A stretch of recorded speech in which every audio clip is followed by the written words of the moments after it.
Morning, guys. My camera's moved a little bit, so we gotta fix that.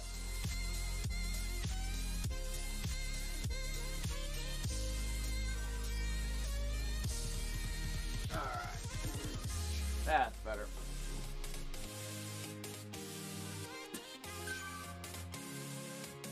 How's everybody doing this morning?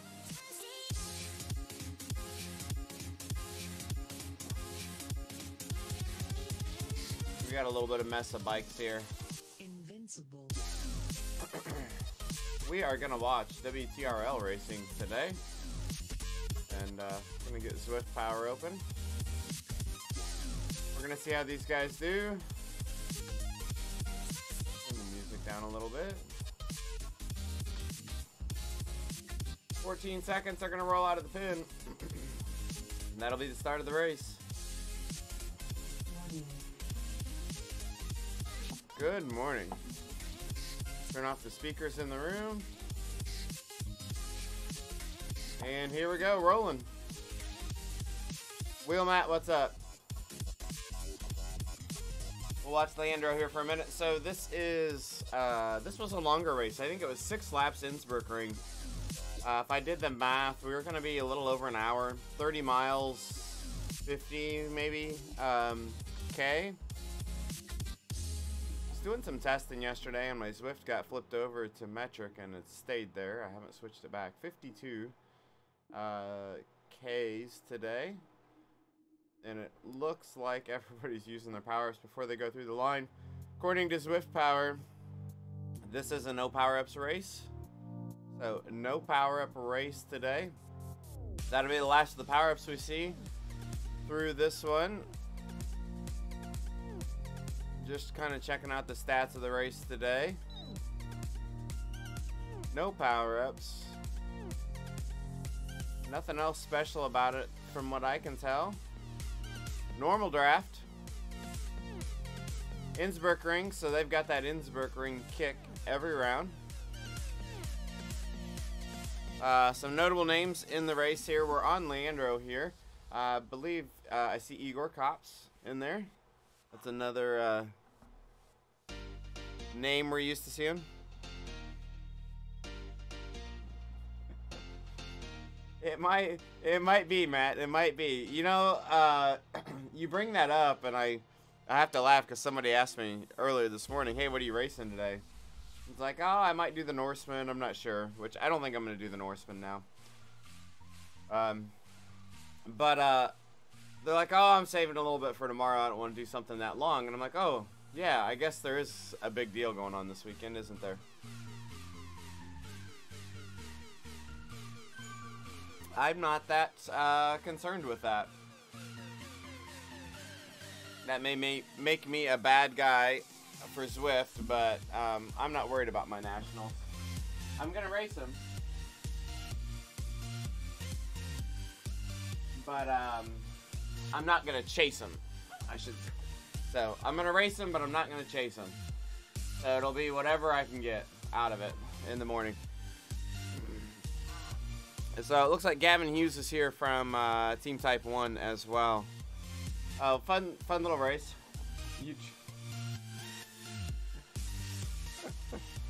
That's funny. Yeah, I'm going to race him. I'm going to go for it if I'm there at the end. There's some stiff competition there, and I'm going to work with a few people, I think, for the race tomorrow. We'll see how that goes. See how that works out. So I expect to be here racing live for the Nationals tomorrow morning, but we're going to be doing a little bit of strategizing and a little group work probably during that one. So, WTR Triad Series, let's go see if we can figure out, too, where we're at with the points for this.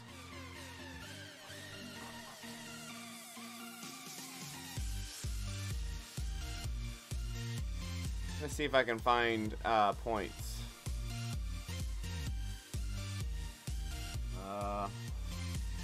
I hate it when the internet tries to guess what you're trying to type. That is what I wanted to type.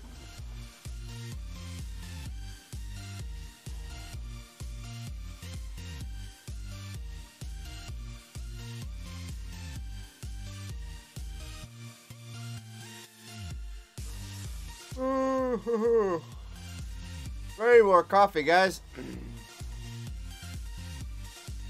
Trying to find the WTRL like Saturday race results here.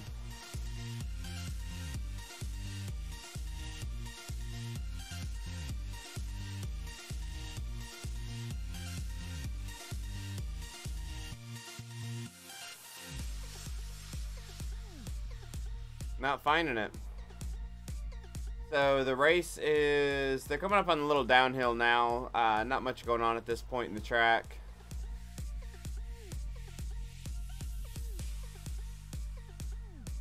I am not seeing their triad results here. So one complaint already to these guys is allow me to find the results easily. Where are the triad results? Or is this brand new? Today's the first one. No, it says race 3 of 3.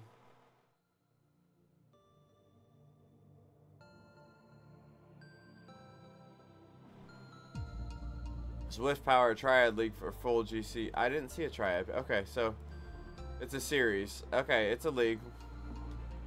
Maybe I missed it. I did. Okay. My bad. My bad.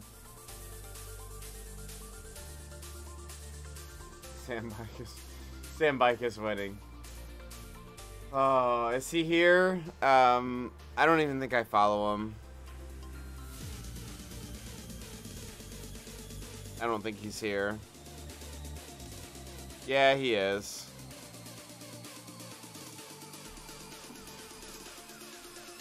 This is becoming a little bit almost of a joke, right?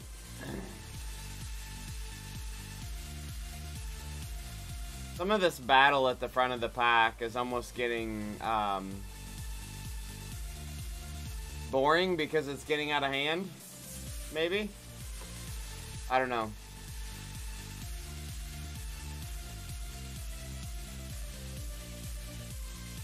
Few of these guys need to come out and jump into some live events somewhere. We need to get them to some Swift live events. That's what we need to do. So these are the point standings that we got here. Sandbike over Kirchmar and Royas. Chris Beck in 5th place. Those are the A standings. You see the B standings here. Paul Philippe in 1st. C results, Chris DeGrom, and they are hitting the hills, so let's get back to it. Are they gonna explode up these hills? It's interesting here to see Leandro just pretty comfortably sitting at the back of the pack here, not going too hard. I can tell you when I rode this yesterday or the day before, we hit this hill much harder than this every single time. Maybe I picked the wrong race to come into.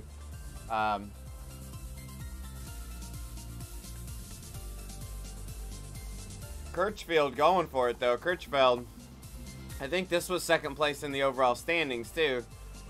No, that was Kirchmar. Close, but not the same name. And let's look over Leandro's shoulder. What is the pack doing? Oh, they have broke away. 2 of them. Oh, it's Sandbike coming right behind him. Big kick over the top. Does this become a 2-man breakaway? Do they roll away from the pack, or does the pack work to catch them back in? Looks like they've got I wanted to say Rhinosaurus. Rhino Shaw going all out, trying to bridge this. Lundqvist working hard back behind that. So, looking a bit like a sprint bug here. We're seeing orange numbers, then dropping to almost 0 and repeat. Rinse and repeat. Yeah, this was a fun one.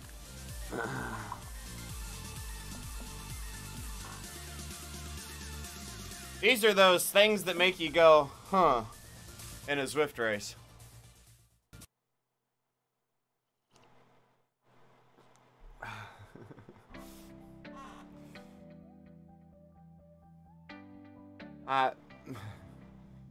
Why? Alright. We're gonna ignore that.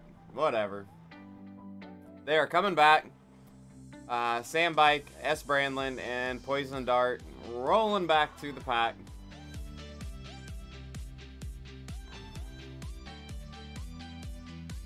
And all together now.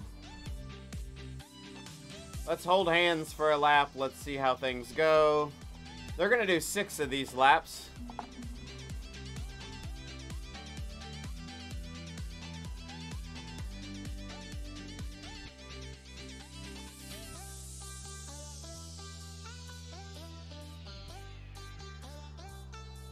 Let me get another PC going here too.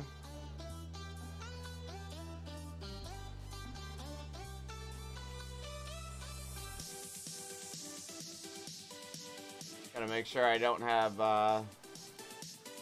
Zwift blocked. I don't think I do. It doesn't look like it. Okay. So sitting in here now, really calm. How's everybody doing this morning?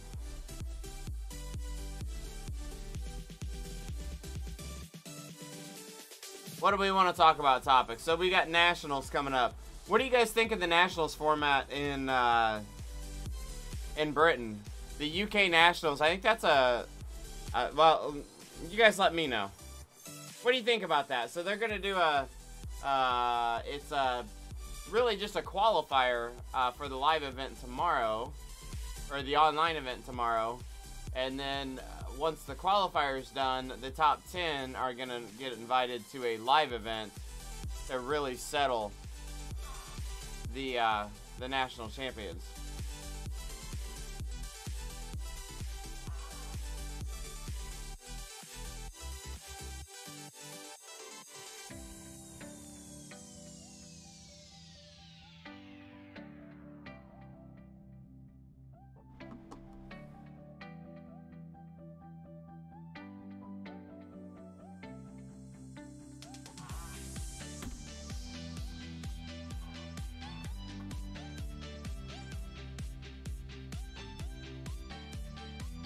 Can't get my password to go in.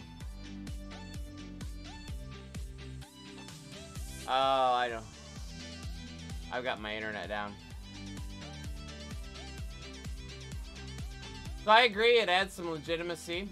I think it's a good thing in the end. I hadn't thought about course selection though. So, are they going to select a different course for the live final? So do you think they should? I guess let's before I answer that, I do think it's an awesome format. I do think it brings some legitimacy. I hope it discourages people who maybe know that they're not quite right, or might want to try to fudge it a little bit from home to get into that top 10. They're gonna be noticed if that happens at the live event. So I think it's also going to discourage people from trying to fudge it a little bit too. So I think that's all a positive thing. Looks like Gavin Hughes is off the front here too. We're gonna watch him a little bit out the back. I do think the part I struggle with is, like, if it's a Zwift National Championship and you do it on, you're gonna do it that way for every country. I lean toward it needs to be the same course live as it is for the qualifier, or at least it needs to be a similar course with a similar set of skills. I don't think you want to take this and turn it into a climber's course, or I don't think you want to throw a box hill in there. I don't think you want to do something like that. I think you have to keep it on a similar course.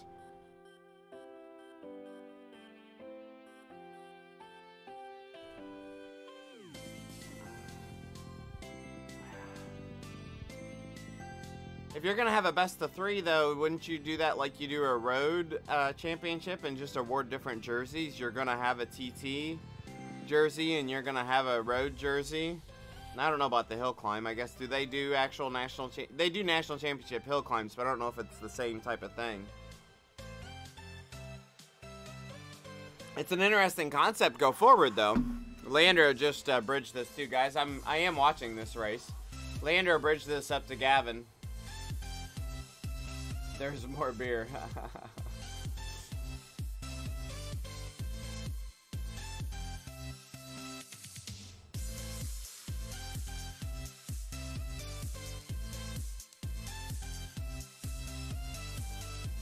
Yeah, I struggle with that, John. I don't want it to... it's a slippery slope. Now that would be interesting, Real Matt.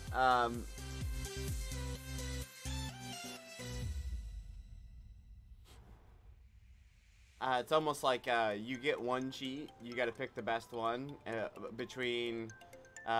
You can drop 50K, you can drop 100 centimeters, or you can ride a turbo Muin. Those are your choices. Which one do you want?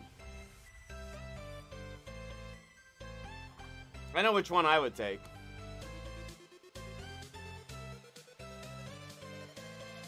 So, the struggle I have with the idea of a live championship provides the legitimacy. I think it discourages people from doing things inappropriately. I would actually feel sorry for someone who is unaware that they're on a bad setup.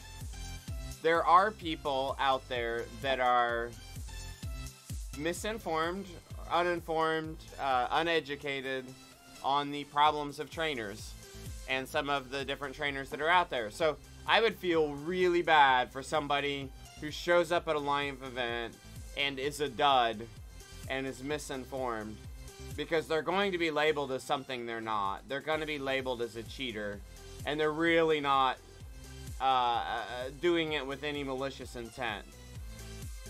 Now, some of the ones that are racing extraordinary should know better, right? They should be listening, you know, walks like a duck, talks like a duck. Like, at some point, you got to realize when all these people are trying to say this to you, you got to kind of open your eyes a little bit. But there's some people who are that borderline fantastic that are probably sliding under the radar that don't really know that they're that far off. And those are the people I'd feel bad for. So on a personal level, you feel bad for those people because they may not know and they'll look bad. We got an attack here to... it's just Rhino doing his sprint thing.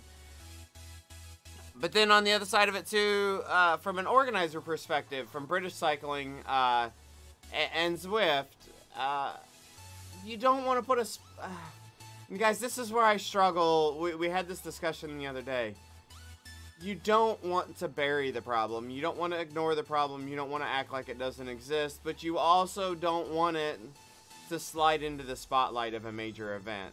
So, it's not that you're trying to sweep it under the rug, but I think it's overall would be bad PR, and I think it would feed the trolls a little bit if somebody ended up bad at a national championship. So, I struggle with that. I don't know. I don't know what the right answer is there.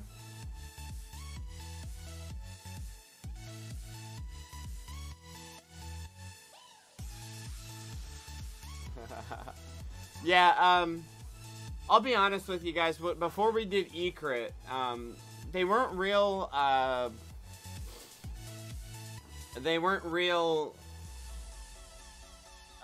do I want to say, technical about it? But they were very clear. Zwift came to us very clearly as eCrit finalist and was like, Is there any reason that you could suspect that your setup may be off? You know, I don't remember if they actually called out specific trainers or if it was more of a general question. But I don't know what they would have done if you would have said, yeah.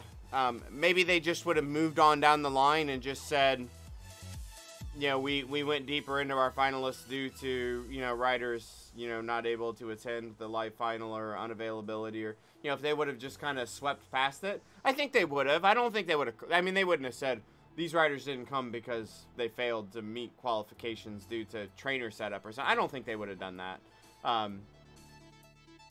So I'm sure they'll probably have that conversation with the finalists the same way they did with Ecrit. This is bigger than Ecrit for sure, right?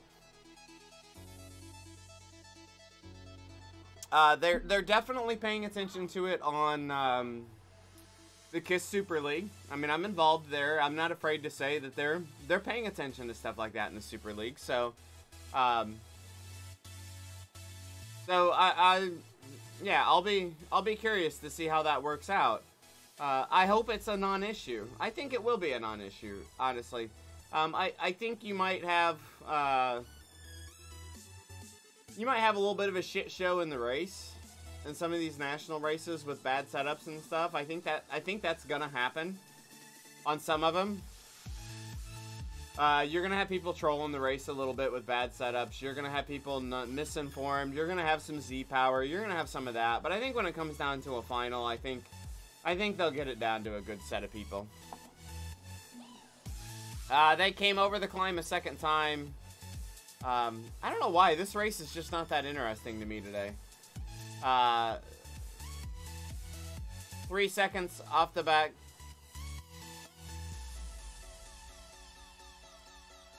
Should Connor Zwift be allowed to wear his road jersey when on Zwift? From a National Federation perspective, no. Right? Like, Sagan doesn't wear his jersey in a time trial. If Zwift, I shouldn't say if Zwift. If online esports racing is going to become a separate category with a separate national championship, then a jersey from another discipline. I mean, he can wear it when he's participating in Zwift if he chooses to. He earned that jersey, but in a race, that's a struggle, right? In a race, no. Like, no, I don't think so. Not if you want to be a purist, I guess. I want to see them wear it because I want to recognize the things that they've done. Lander's attacking here again. So I struggle with that. Personally, I want to let those guys wear it. But if you're a purist, then I say, no.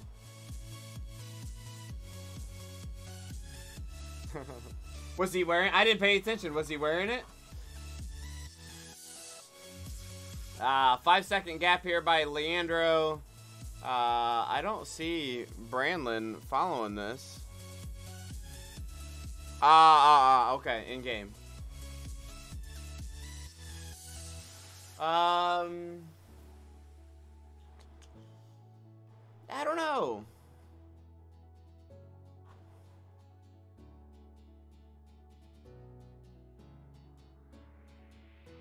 At some point, his drill's gonna run out of batteries, isn't it?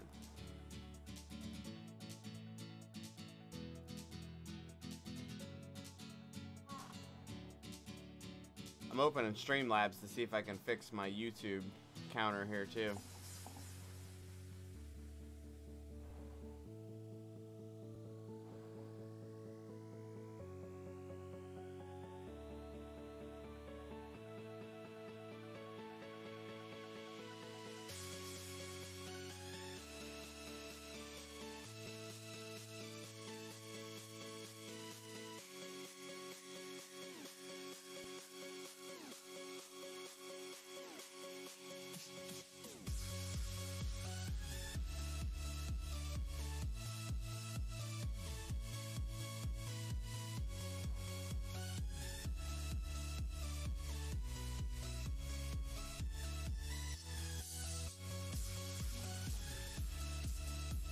Yeah, this kind of sucks with Reno back there doing this stuff. Okay, I'm looking for something quick.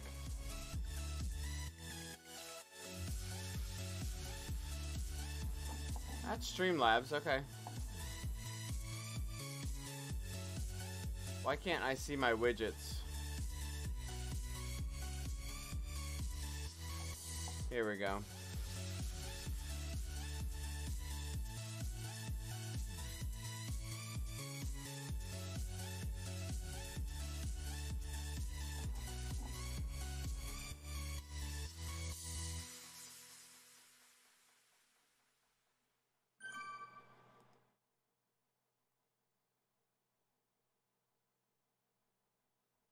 Trying to find my, trying to figure out why my YouTube count, hasn't been working. So Lundqvist, from Activitas, looks like he backed off the back here. 8 seconds off, has given it up. Had enough of that. So this is the frustration in a race like this. Like, there's not much exciting going to happen in this race now. Because you got this crazy rider in here that's doing the sprint bug.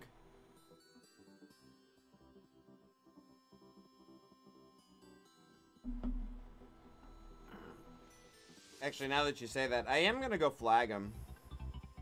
I don't think just flagging someone boots them from a race if they get so many flags. But I think if you get so many flags and...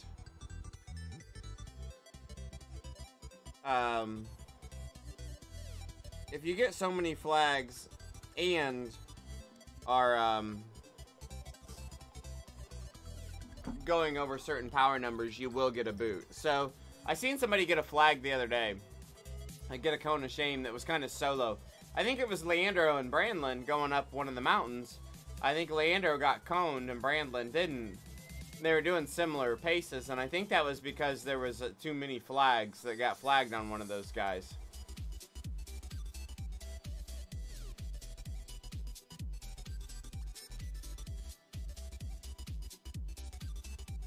I'm not sure why. I'm checking my Streamlabs, and I don't know why my YouTube count is not going up when somebody's watching. That's alright. So now these guys have gotten completely passive in this race. It's not going anywhere. They're sitting here cruising along at 3 watts per kilogram. Not even halfway through the race, and these guys have already gotten frustrated and been like, this is enough. Just trying to look to see like what else is out here for a race yet this morning. There's a cat and mouse race going on, the Dirt Daturday race, starting at 8:45. We may take a look in on that one. We also have the P race is starting here in a little bit too.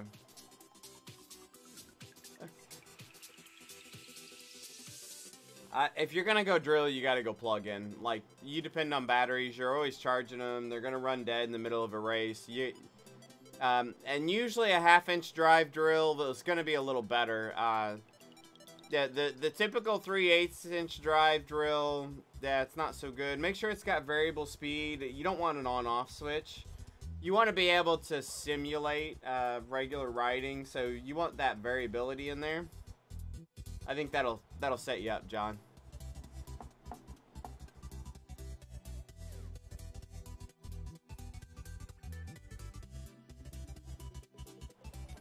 All right, here we go. Messi. Up, up, up.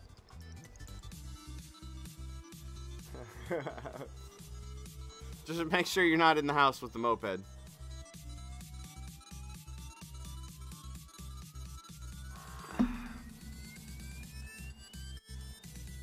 So that's the downside of racing, guys. I mean, there's some of that going on, and I don't know that there's a good solution for it. What Rhino's doing, I'd like to see a way to code for that. I'm a developer by trade. I know how I could identify what he's doing from a development perspective in the code, but yeah. Yeah, Messi at this point, I'm sure, is just like, all right, we're going to play the game, right? I get to this point in a race, too, where I'm just like, I don't care. I'm just going to keep pounding on it and whatever. You just get frustrated. I've seen somebody like, who is it? Brett Boniface or somebody like that will do something like this, what Messi's doing. And, like, they'll actually, like, stay with this guy, and they'll get away, and they'll get this big breakaway going, and then they'll just say, they'll just sit up and say, have at it, Pac. I got him out of your hair, basically. Like, they'll act like they're working with him, pull him away from the pack, get this big lead, and then just be like, yeah, whatever. And, dump it, and just say, forget it. But here, they split the pack, so these guys back here got completely screwed out of this deal, right? Like, had that game not been played, these guys wouldn't be dumped off the back. And these are the people that are suffering because of that. These guys up here can say, oh yeah, no big deal. I just get a good workout and just, it's just, you know, it's just for fun, whatever. Yeah, okay. Yeah, you do get a good workout and you make the best of it, right? But it really sucks for those guys that just got spit out the back because of the crap that was going on behind.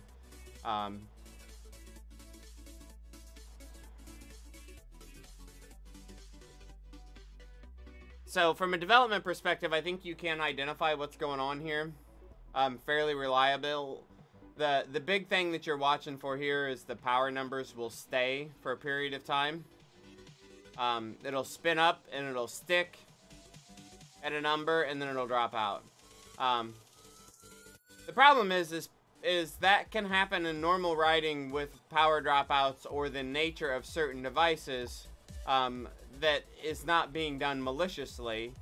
So if you just identify when it happens and give them a threshold of if it happens more than 3 or 4 times or 5 times in a race, you cone them, you're going to be coning legit riders.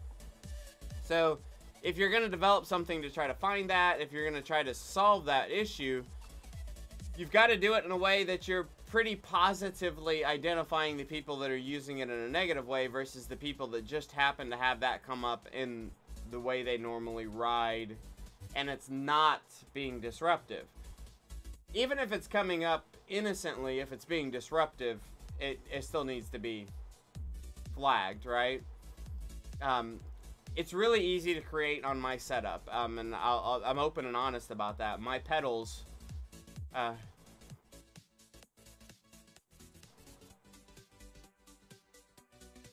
yeah, so I think I think the racers, I think the results could flag it and pull them, right? After the fact. But I think you could flag it in the race too. If you had more than 4 or 5 times in a minute that you had that 3-second repeat, or maybe 30 seconds, you could flag it, and the warning is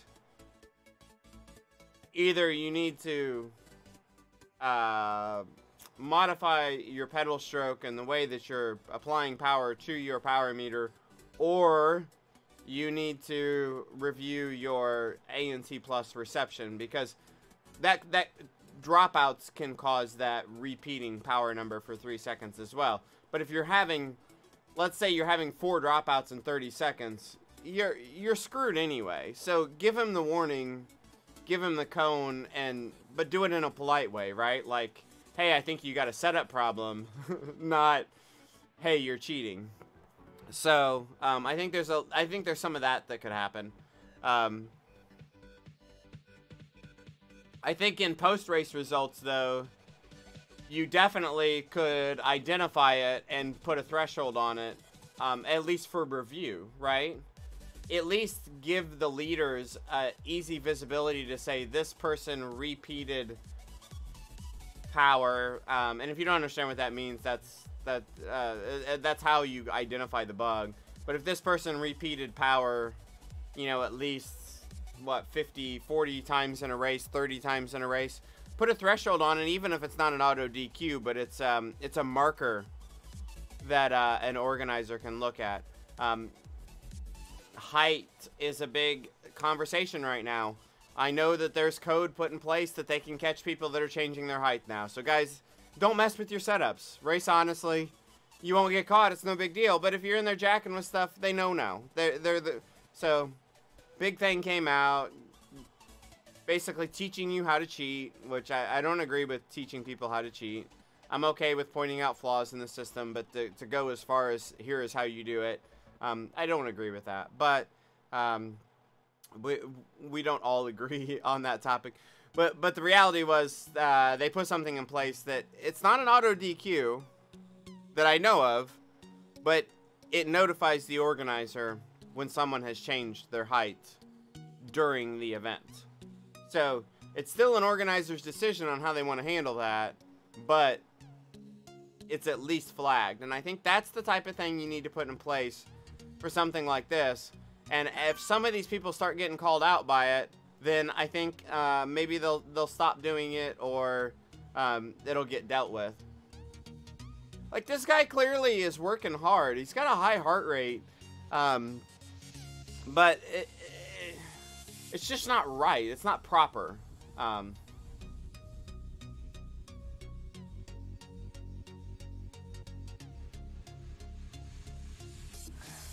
The problem is with this too, guys.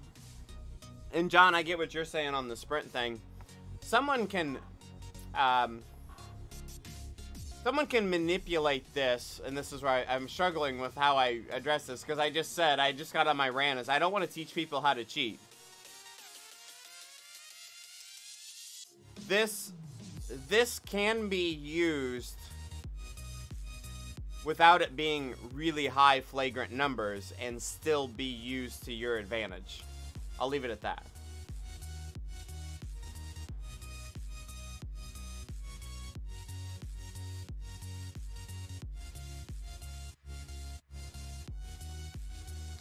So what I want to go look at now, these guys are racing hard. Dart Frog is off the front. He's beating on Sandbike. We got heart rates in the 180s. Big heart rates. Sandbike, S. Brandlin back here. He's also in the 180s. 7-second gap. We're halfway through the race now. Over halfway. So that means we probably got about 2 laps to go. We'll keep an eye on that. I'm going to go over and do a little look at upcoming events on Zwift Power as well. At 9 o'clock, we've got the P race starting as well, which we could probably get in on the P race to call it as well. If you guys want to hang out and watch some more racing. Got some good guys in there. Rob Weitzer, Sticky Bottle, Norm Hughes. What's up, Porch Cat? How's it going, buddy? It's been a while since I've seen you. Good to see you back. Don't recall seeing you a lot here lately.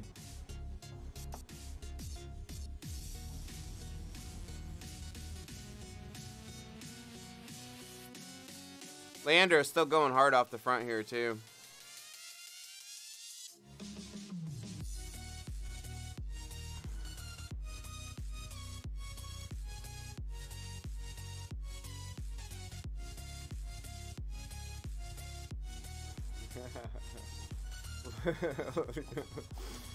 Yeah, you're not going to find that stuff here.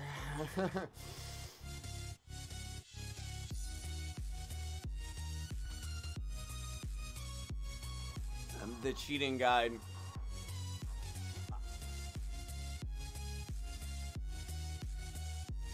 You guys remember too, the unfortunate part is anything that's inaccurate gets labeled as cheating as well. We kind of had that discussion here a while back on the Z-Power stuff too. Sounds good, Porch Cat. That's cool. Thanks for the shout out this morning.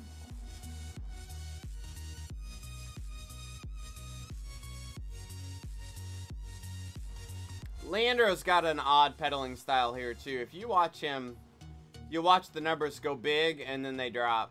They go big and then they drop. He does a lot of live streaming, so you can physically see he's on the pedals working hard, but he's got a really odd pedal style too. It's stand up, push hard, sit down, take a couple strokes of rest, and kind of repeat. He kind of has this surge to him. It works for him inside. I'd really be curious to see like how that works for him. I mean, he's a legit, what is it, continental racer, baby.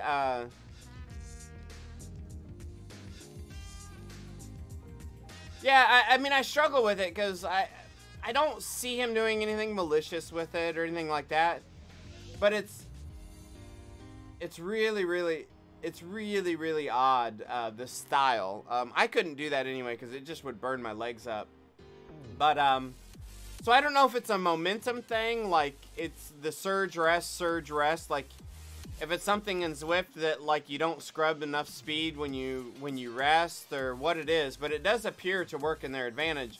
And honestly, guys, when you look at this on the surface, this doesn't look a lot different than what Rhino's doing. And you kind of got to struggle with that. What he doesn't have is he doesn't have that repeating numbers thing, though.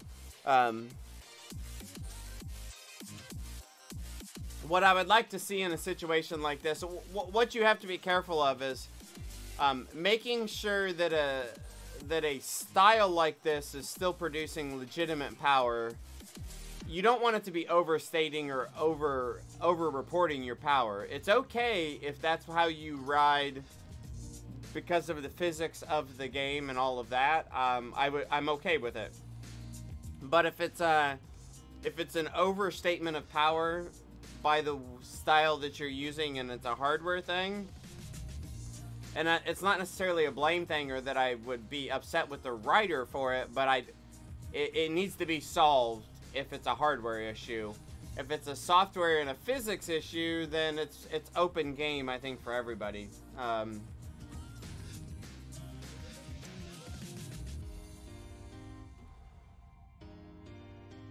Black bibs are awesome, Porch Cat. Love them. You probably did hear about them here. I've got 4 or 5 sets of them. I've got a pile of about 4 of them dirty in the corner over here. So yeah, those would be mine. That'd be from me. It's glad to hear that more people are picking them up. It's a good company, good group of people supporting a nice local small business. They produce a good value and provide an awesome piece of equipment for us. So yeah, that's awesome to hear. So I think I'm going to get into the Saturday chase race on my alternate PC.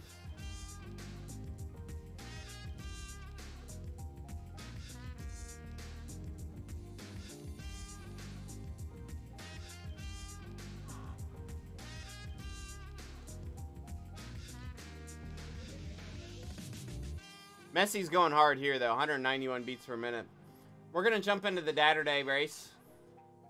And I think we're going to jump into the P race, and we can alternate a little bit between them.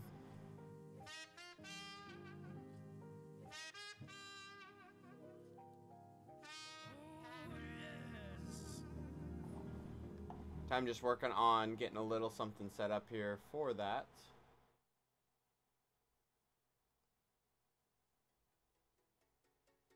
So I think, yeah, see, we can switch between them now. Okay.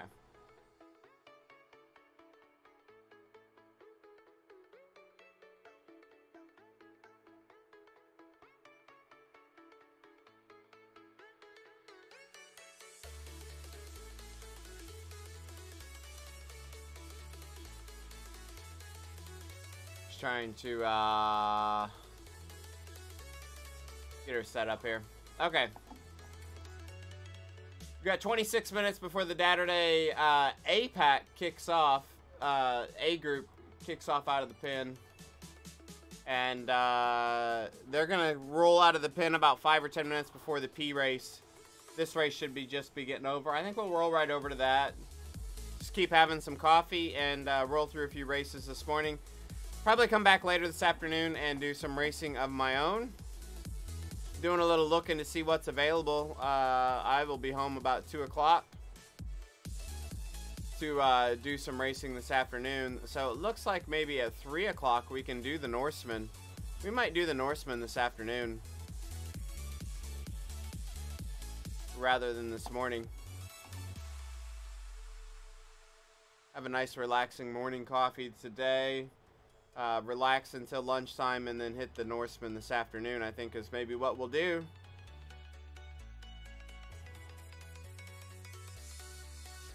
Yep, it is 3 o'clock, 72K, like 40 some miles, a little bit of climbing. It's a no drafting race.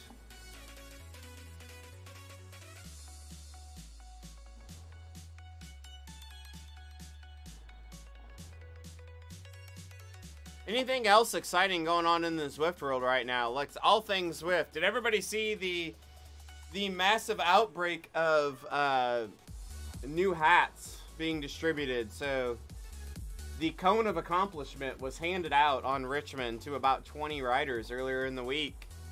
They all got branded with the "You are faster than a pro." Congratulations, you are awesome, man.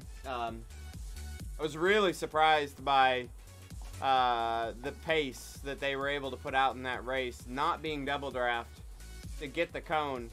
I do believe that it was a legitimate time. The racers in that race, for the most part, are all pretty upstanding, good quality racers. So those guys that got that cone should be proud of their accomplishments. It did really make a mess of the KISS race, though. So if you didn't see that, it's definitely interesting on Thursday in the KISS Community League. Looks like Sam Bike's not going to try to chase this down. I think they've got 2 laps to go still after this one. So they've got a little ways to go yet. And Messi's just going to stay on the gas here, it looks like. We'll see what kind of numbers they're putting out.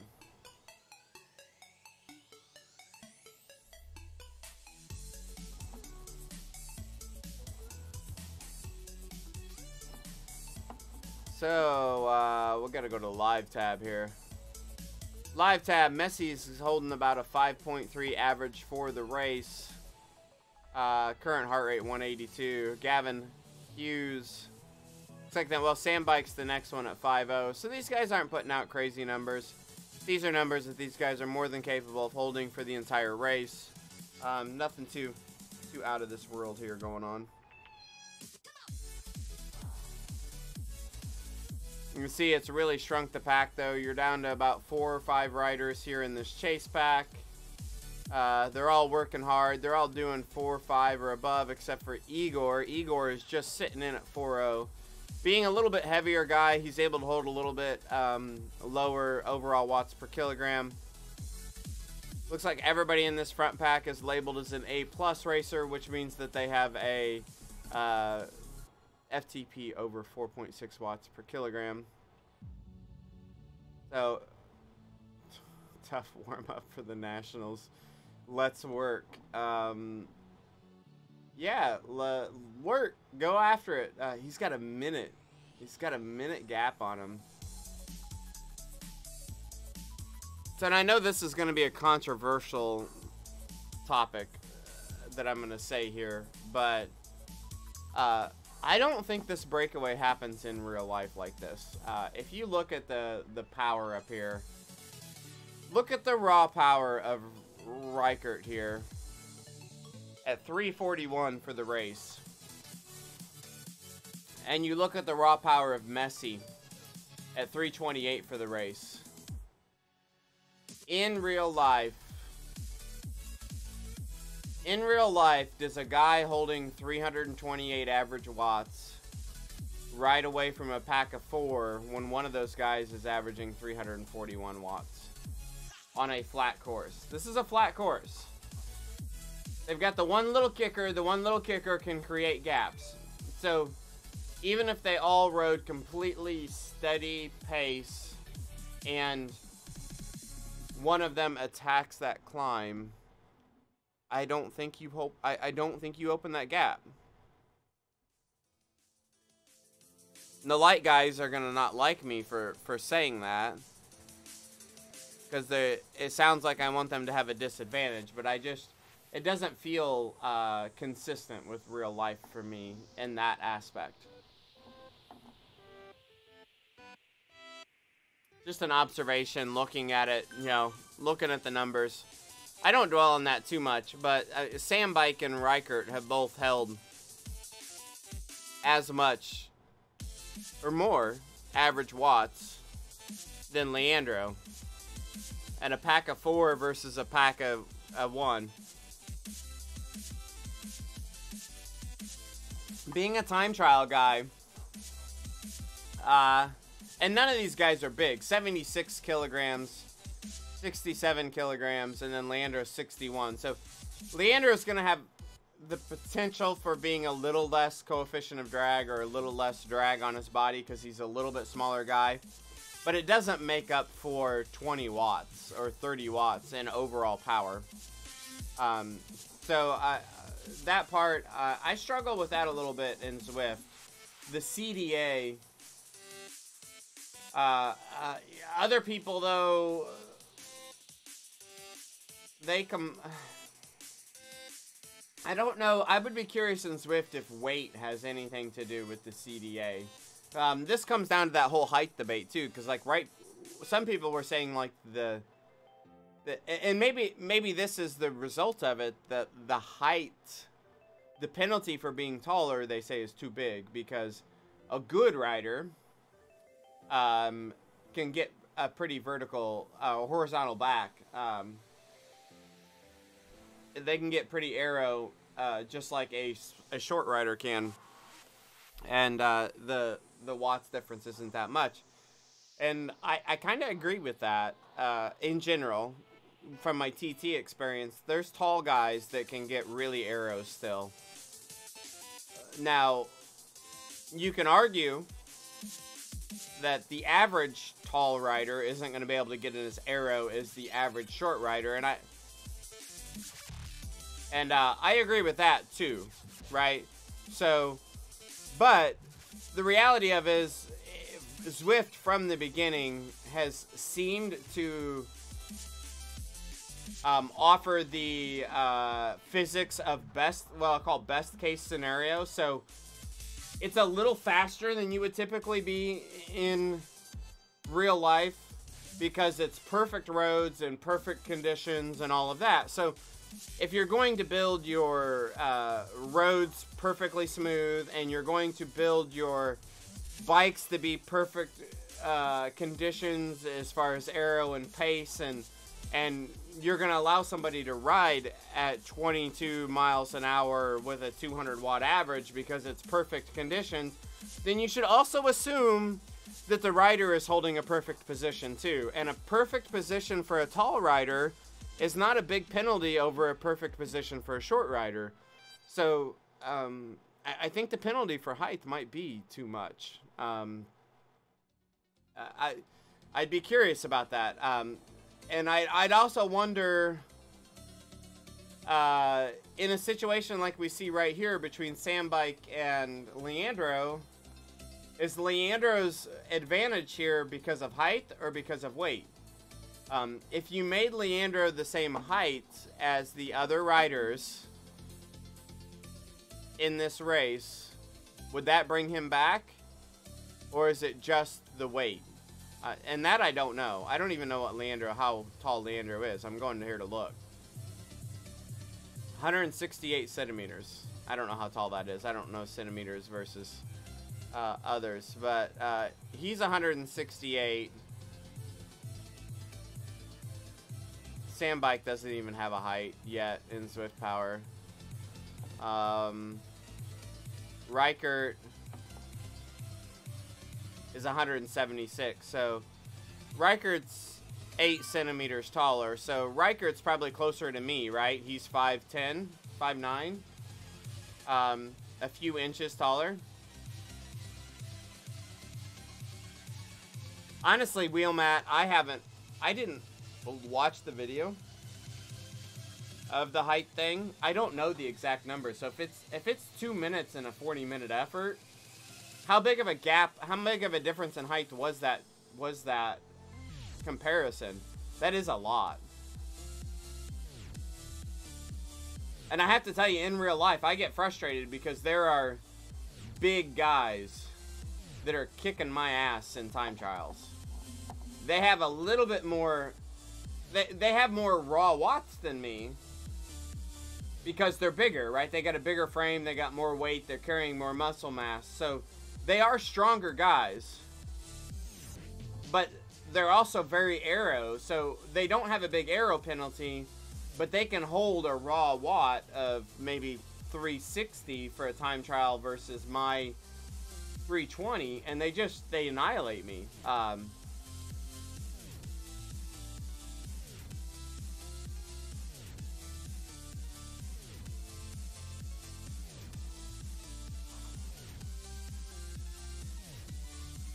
We got 14 minutes till the Saturday race kicks off. We got 20 minutes until the P race kicks off.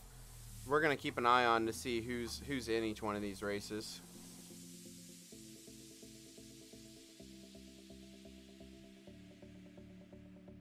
Spencer Segerbrook's in the P race. Haven't seen Spencer out here in a while. Spencer won the North America E-Crit final last year. Sticky is out here in the P race as well. The P race is double draft on the 6 train. A little more exciting, maybe.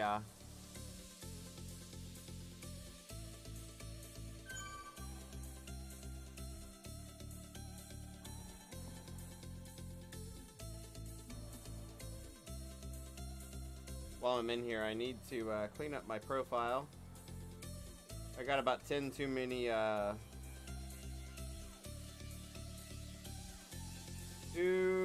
team names. So, have you guys ever tried to change your name in the mobile app? It's really frustrating because if you click in the middle of your name in the mobile app, click in the middle of your name, you type one key and it moves to the end of your name. So you can't insert or delete things in the center of your name in the mobile app unless you click back to where you want to edit after every keystroke. I want to be able to click in the middle of my name and delete letters or type letters without having... Basically, what you end up having to do is go to the end of your name, wipe everything out to the place that you want to modify, and then retype everything. And it gets really frustrating to me.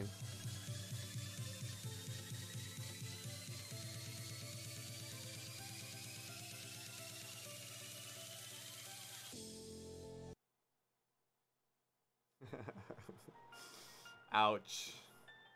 Ouch. I changed my name. That's all I'm changing. I'm changing my name. Touche. Oh, headphones are hurting my ears today.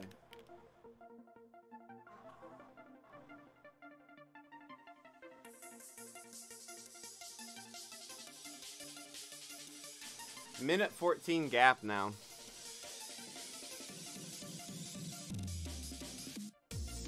So what else have we seen this week in Zwift? Did you guys watch the ladies race?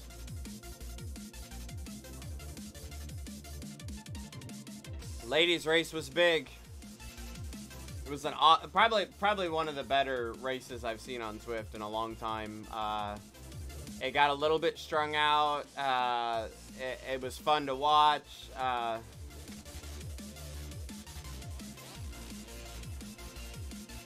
They got a few breaks in the pack, small groups of riders trying to close gaps, a drama-filled sprint. All-Stars came out on top, which was awesome. It was interesting to see the differences in the way the ladies race versus the way the men's race. I've got some opinions there. I think even the ladies with experience on Zwift don't have the experience in big, fast race packs as much as the men do, just because some of the races that they're doing, they don't have the opportunity to race in the big packs as often. So I think that changed the way the racing went. Good or bad? I think it was good because there was different kind of action than what you would normally see in a men's race. But had I been in the team car, I probably would have encouraged the ladies to race differently for better results, but it probably would have made for a more boring race. But I think the All-Stars could have raced it differently to secure maybe even better finishes, but I think it would have made the race more boring. So I think I'm kind of torn on that. Like, oh, it was an awesome race, I don't want to change anything, but I think that actually could have been even more effective with a little more experience. So it'll be interesting to see how that continues going forward.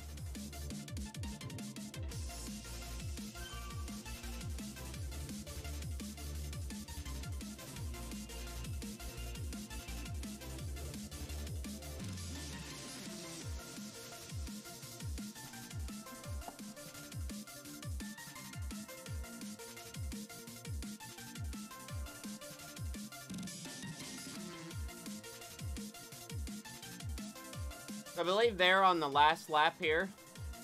They'll get around this lap and it'll be the end of the race. You can see behind me here, there is 14 minutes and 50 seconds to go until the P race kicks off. And we have roughly 8 minutes and 43 seconds until the other race kicks off. I'm looking for a little split here. What do we have set up here?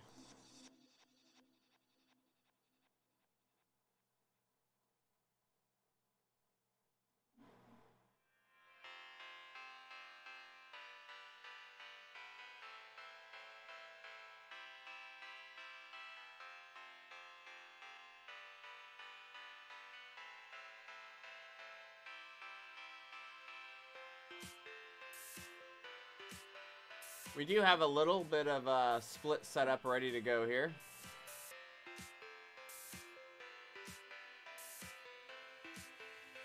So it looks like we can get a little creative with the next set of races and show you guys here. We got a little setup going here where we can watch 2 races at once.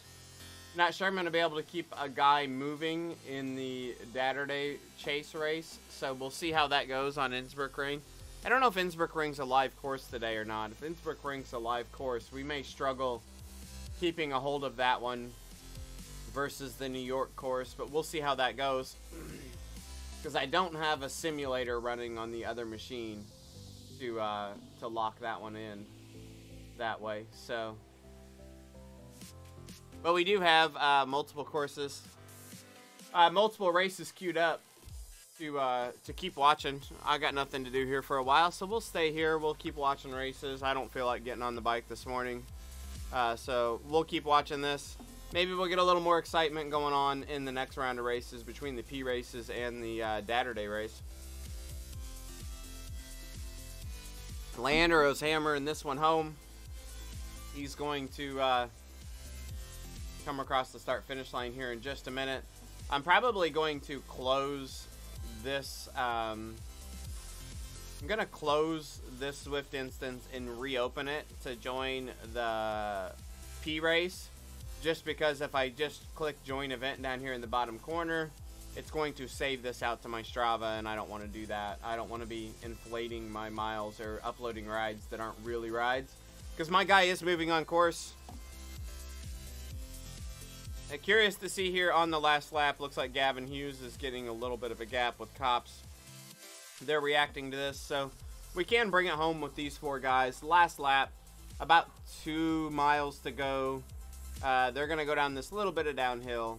They're going to cross the river again and come up over the kicker toward the sprint banner and then start finish. So we'll see how these 4 guys shape up for the finish. Leandro is long gone. He's going to stay long gone. And we'll see how these guys bring it home. We're going to keep an eye on them. Also, one other thing I'm going to take a look at. Got any other excitement going on in the Zwift world today?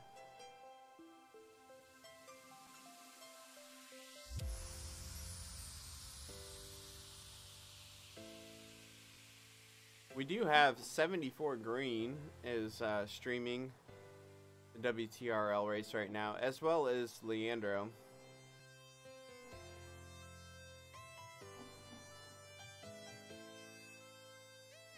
So you can see here, Leandro is streaming. I'll give you guys a look at this. We do have Leandro out here hammering away off the front. You can see working hard.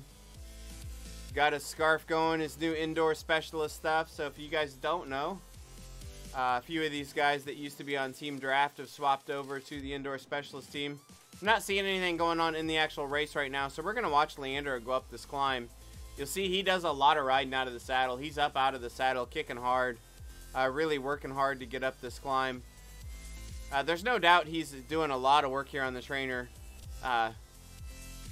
crushing these efforts. It's amazing to me the amount of time that he'll spend out of the saddle on a race like this, on a ride like this. I just, I can't handle being out of the saddle like he does on these kind of efforts. But he's going to kick hard up over the top of the climb. That's going to be it for him. We're going to go back to the main part of the race, though, because Sam Bike, S. Brandlin, has attacked the group right before that climb. He's hitting the bottom of the climb that we were just watching Leandro go up and over. We're going to look over his shoulder. He's holding 6 watts per kilogram, and he is going to attack this climb. I think Sam Bike might be going for the long attack here. See if he can pull a gap over the top. He's now got 2 seconds. Reichert is holding a little bit more power than him, and he's closing the gap on the hill here. We'll see if Sam Bike can hold this up over the top of the hill. He cannot. Reichert's already on his wheel, as well as Copps and Hughes are closing the gap. Reichert goes around him, but they're just neck and neck, shoulder to shoulder up the top of the hill. Looking out front, they're almost to the top of the hill. This is where this hill really starts to burn. This is where I'm usually looking forward, thinking, oh, I just got to make it to that sign. I just got to make it to that sign. Looks like Gav may have bit the dust here. Can he keep the power high over the top? One of the biggest tricks to this hill is you have got to accelerate over the top. And the group in front did a good acceleration over the top, and now they have 4 seconds. Gavin's chasing now. 4 seconds off the back. You can see the power in front of him. 3.0 is about the max you're seeing up there. Sam Bike does a little kick and rolls to the front. But nothing too much yet. We are watching a race. We're watching the end of the WTRL race right now, Sushi. And Sushi, I need to get back to you. I think we're looking good on your stuff, Sushi. I'm just going to let it sit out there for about another 24 hours or so, but so far so good. I think we're going to be good there. Looks like Copps, Hughes is still chasing. 6.0, 6.5. So Hughes knows he might as well burn every match he's got now, because if he doesn't, he's finishing in 5th place, right? Like, I'm in 5th place if I don't catch these guys. If I catch these guys, yeah, if you catch these guys, you might be able to get a better placement. If you don't, you're screwed. So burn everything you got. He made it. He's on. Now you try to rest. Rest in the pack. Sam Bike's at a 180 heart rate. Gavin's 184. Copps is almost 180. Reichert's at 160. I'm not sure what Reichert beats up to, but these guys are working hard, and they are beating on one another. This is a race for 2nd place. Leandro's on up the road by 1 minute and 14 seconds. We got the Saturday race just getting ready to roll out. We're going to catch that as soon as we get things rolling here. And we've got 7 minutes until the P race starts.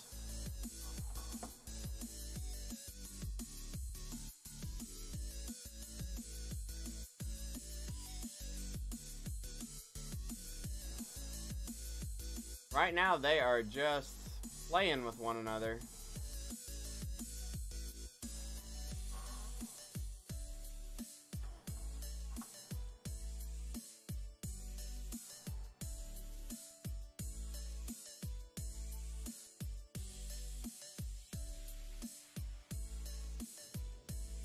Trying to look to see who's in the Saturday race up here.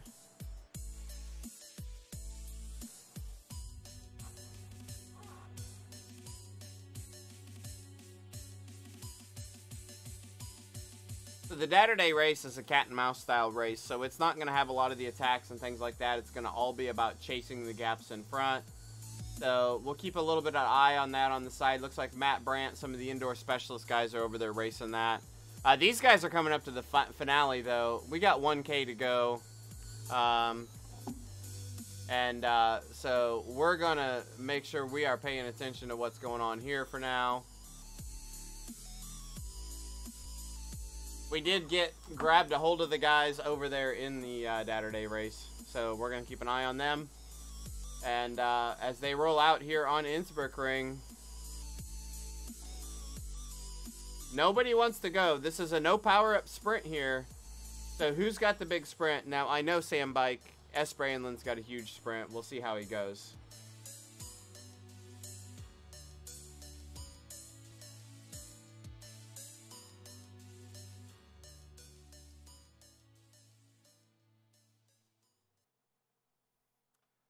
It's not a huge difference. It's just going to be maybe 1 mile an hour or so slower, Weebles, maybe 2. It also really depends on how many riders are there and who's there, but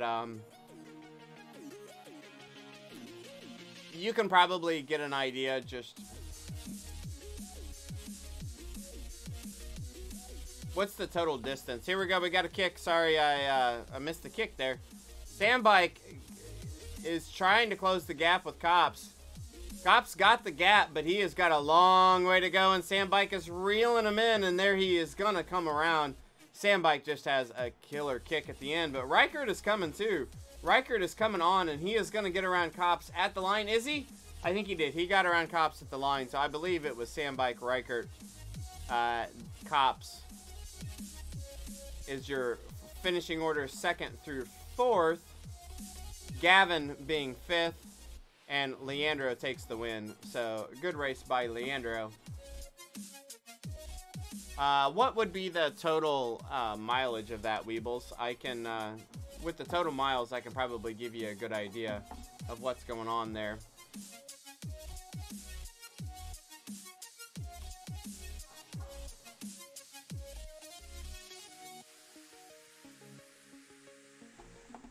Okay.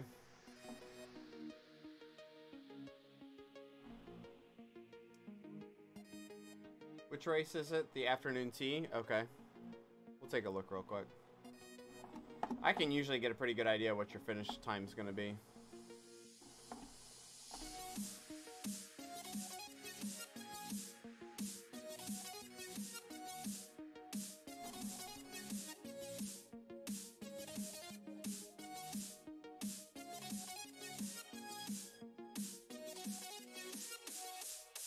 I gotta get restarted here before the P race kicks off without me.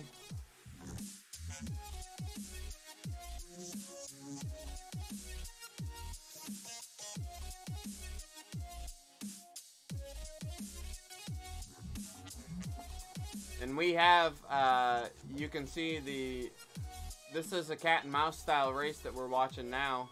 The Saturday race. So the A riders went off last, and they're trying to catch the groups ahead of them.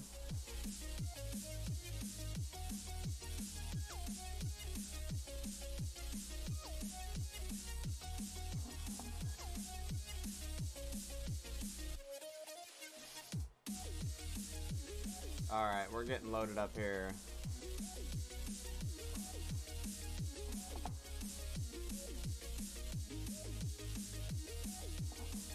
So you're going to be 32 miles.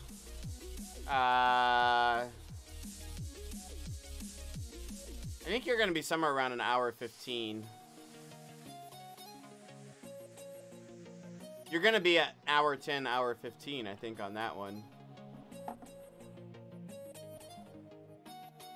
That's what I would allow for it anyway. 25... Yeah, it's gonna be under that, but let's say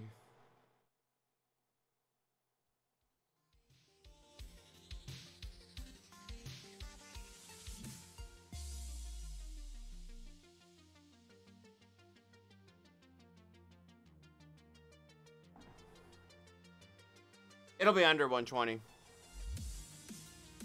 It'll be between 110 and 115.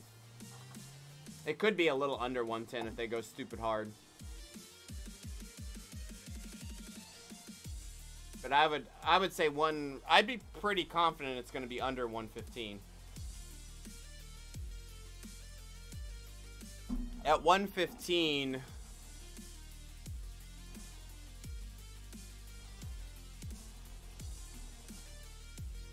that's only about 26 miles an hour. Usually these race paces will get 27, 28 pretty easily. 115 is a just under 26 mile an hour pace. You guys will hold that in a race. So we're getting ready to roll out in the P race here too. In the P race, Spencer Segerbrook, Sticky's in here. We'll see a few other racers. As soon as they roll out from the pin here, we're gonna get a different screen up here too. As soon as they roll out from the pin here, we're going to take a short. I'm gonna step away just for a second and then come back. I am gonna move my chat just a little bit. Gotta try to get the A racers. Come on, come on, come on, come on, come on.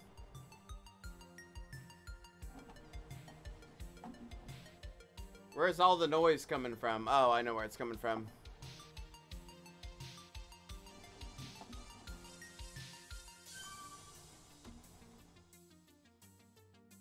Alright, here we go.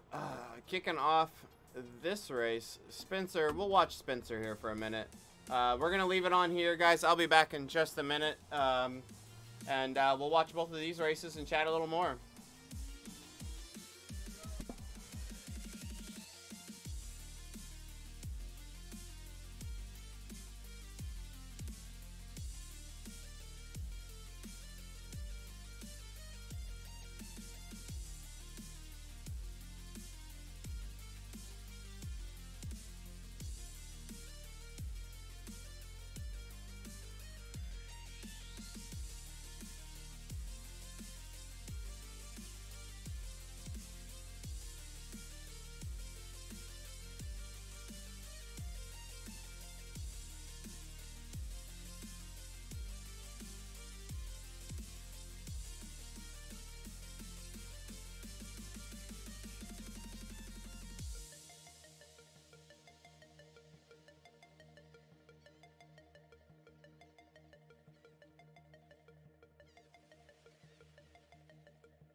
Alright, we are back. What do we got going on here? Oh, Spencer's getting dropped.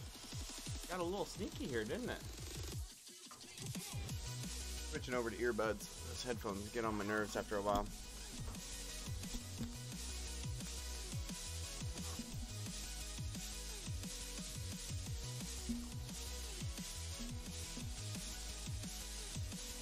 Not sure why, but my headphones aren't working very well. Alright.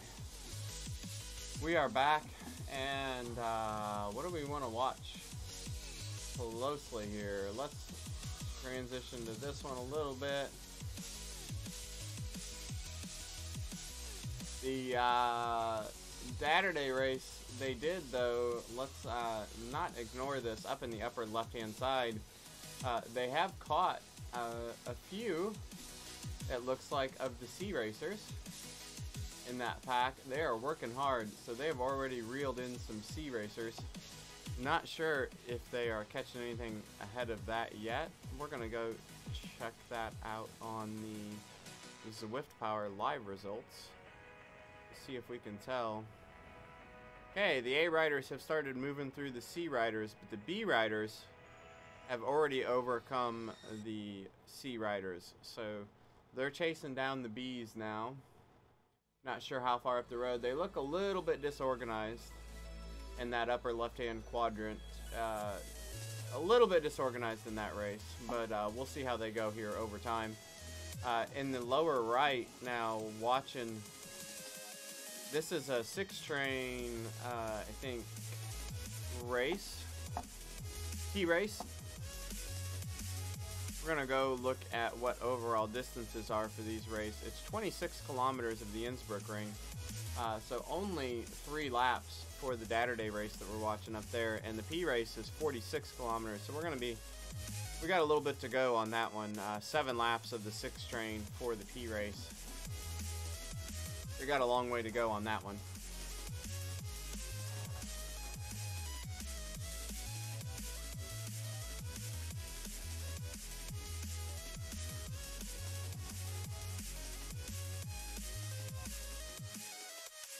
I'm running out of coffee.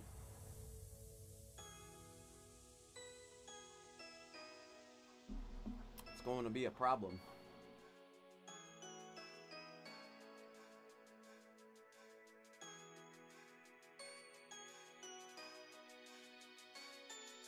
What do we have shaping up here in the P race? It's interesting looking around, like, nobody is racing this morning. A lot of these races only have like one person that I follow in Zwift on them. And then you realize tomorrow is Nationals. Everybody's taking the day off. So we're just kind of doing the potpourri of topics this morning. We're going to move around a lot of different things when we're talking Zwift. Different things to talk about. Got a little bit of a kick here on the, this is one of the hills on the 6 train.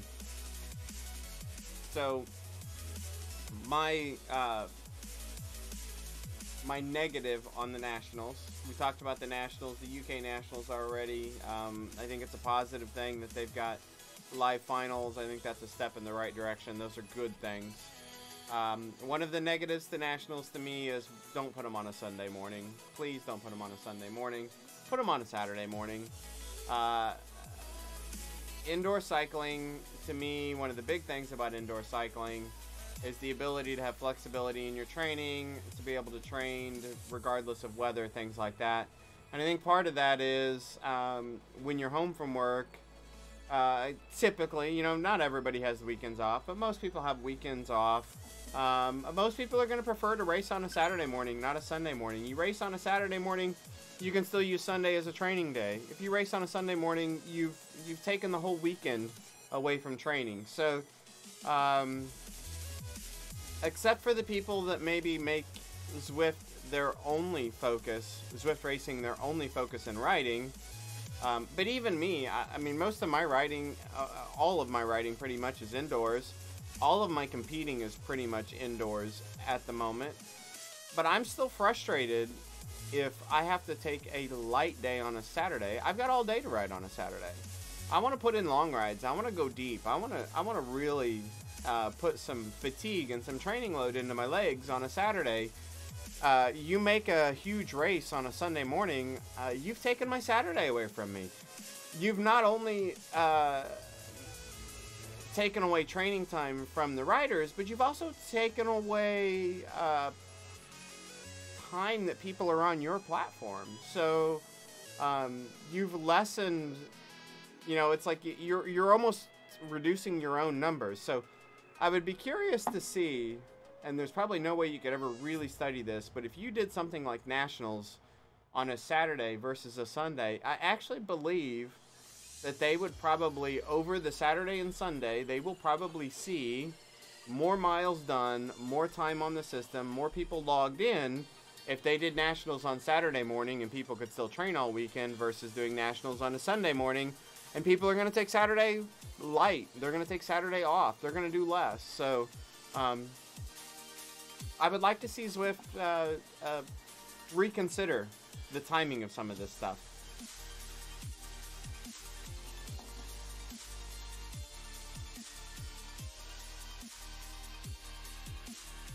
There's other reasons that I personally don't like the Sunday morning races. I'm typically pretty well tied up on Sunday mornings. Got church commitments that I go to that typically are non-optional. They're not something that they're a priority for me. So, but that's something I deal with in all facets of things in the world today in general. Is there's not a consideration of that, or that doesn't necessarily weigh in on the decisions of other people scheduling things as much as it used to. So that's just something that I've learned to accept. I try not to dwell on that part of it too much. But I think just in general, from a Zwift perspective, I think the timing of the nationals could be a little bit better. Saturday seems to be the bigger day, seems to make for better training. But you can't deny that the numbers are still there for the nationals.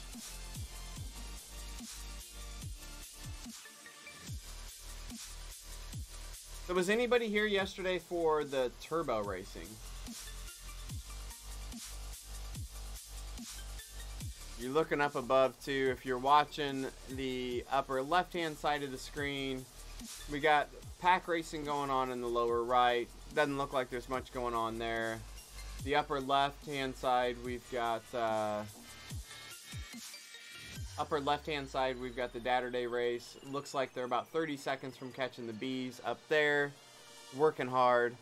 Curious if anybody has impressions on how the turbo race stuff went yesterday.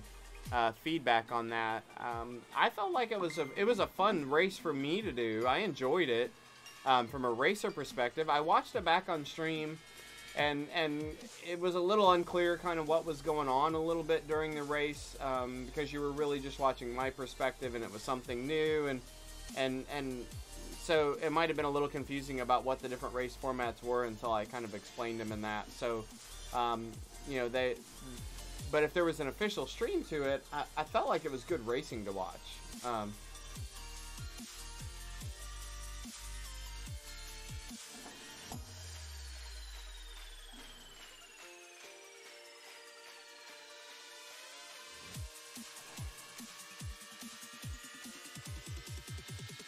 Yeah, Sushi, I think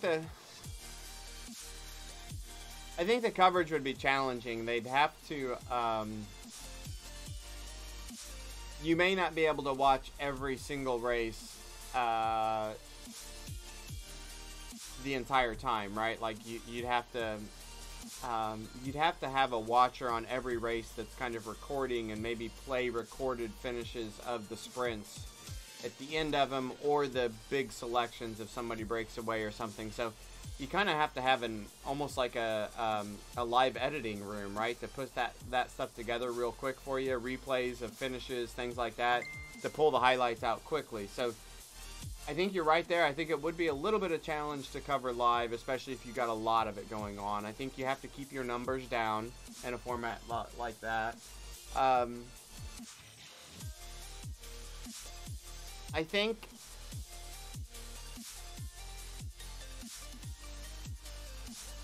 yeah, that's a good idea, John. Got an idea there, John. I'm gonna bookmark that, and I'm gonna come back and talk about that for a minute. for Sushi,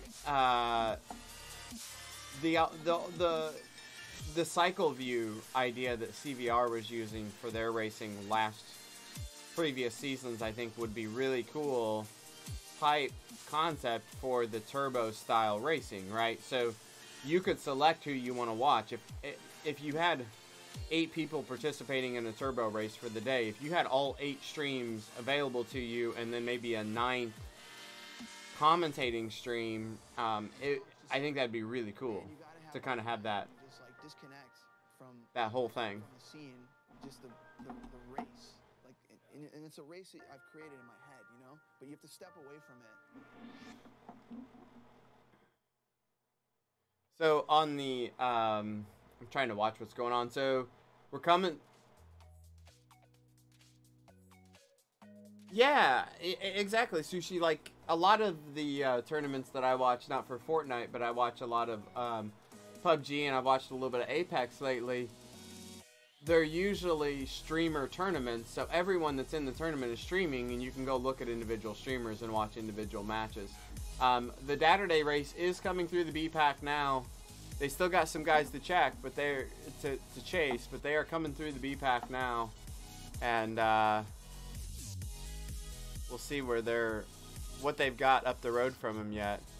So it looks like the lead A riders still have about 3 minutes or so to go. They've got a few C's up the road. They've got a few D's up the road. They got some chasing to do still, but they're making some progress here. So good progress being made in the Saturday race, but still some progress to be made. Looking here in the other race, we are looking at getting a little strung out in the APAC, but they're all together here. Sticky Bottle is in this race, along with Spencer, I believe, is still in this pack as well. Yeah, they're all still sitting in here, so good group of riders there.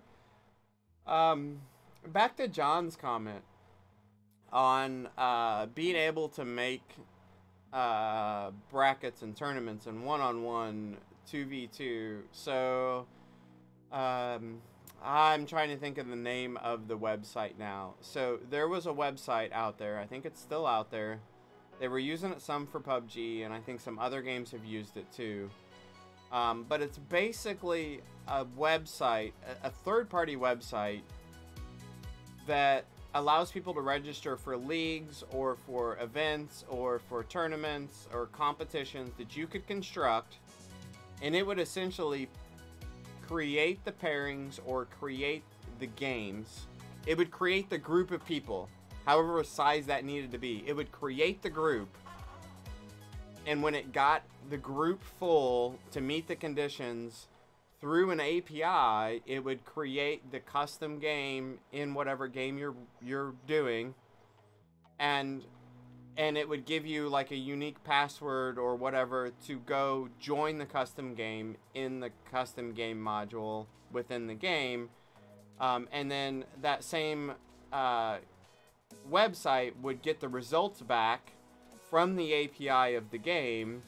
So a third-party website was managing the matchups and was managing the results, was doing all of those things.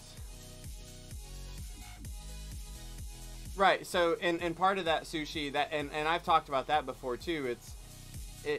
It will create the leagues, it will create all of those things, and this website in particular also has an anti-cheat module that you run on your computer, and you're not able to participate in those things unless you're running the anti-cheat on your computer, which is basically sniffing those things out.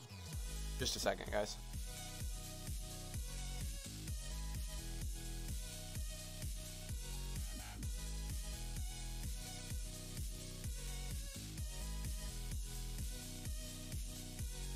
Talking, yeah.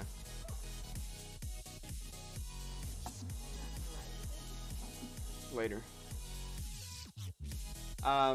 So with that concept though, what I would like to see happen, John, is something like that, where what Zwift needs to make that happen is they need an API to allow that third-party style website to create custom events and to limit entry into those custom events. So the idea that the concept of what you're talking about is like I can go build a bracket, and I can put people together, and I'm gonna have Face It. Thank you. Yes, I couldn't think of the name of it. Face It is it. Critique. Awesome. So you want a Face It style website. You want to go out there and say, here's my 8 guys in a bracket for this week, and it's going to be Sushi versus Casey in round 1.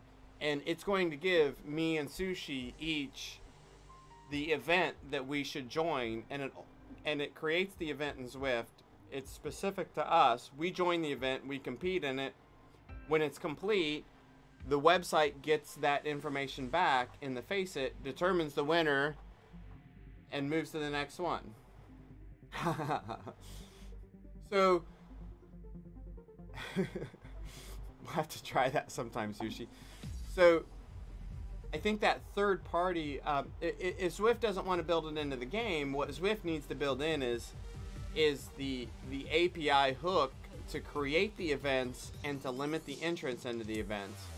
So a third party website can come in, they can create the event, and they can insert the usernames into the event of who's joining it, and then Zwift needs to return the results of the event to that website.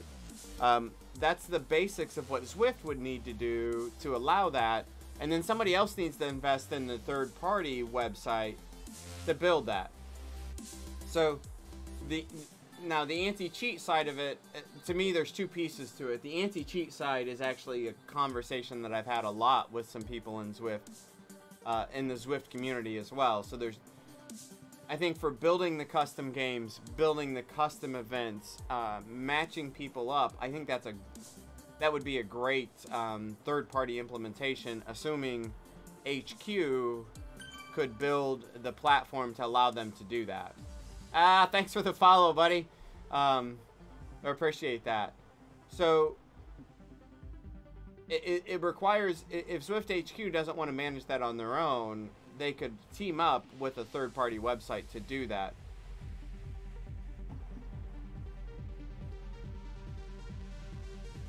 What's interesting is at first you look at that and it's like, whoa, it's like this third party is making money off of our platform, and we don't want that. But if you actually look at the concept of like Face It and some of those, like Face It is partnering with CSGO. They're partnering with PUBG to do these things. So they're working as a partnership, not as a competitor, right? Like PUBG and CSGO is kind of trying not to get too deep into the event stuff.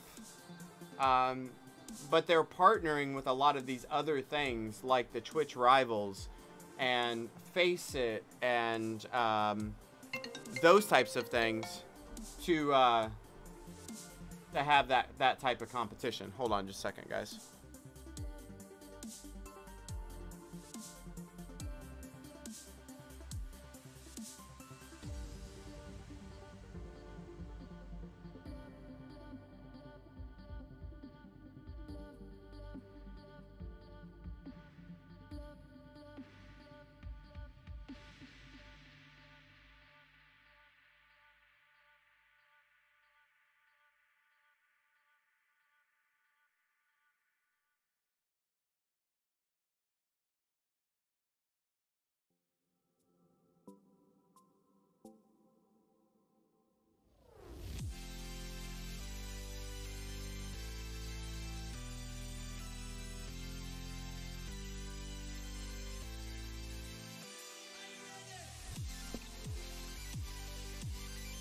Hey guys, sorry, my son was calling.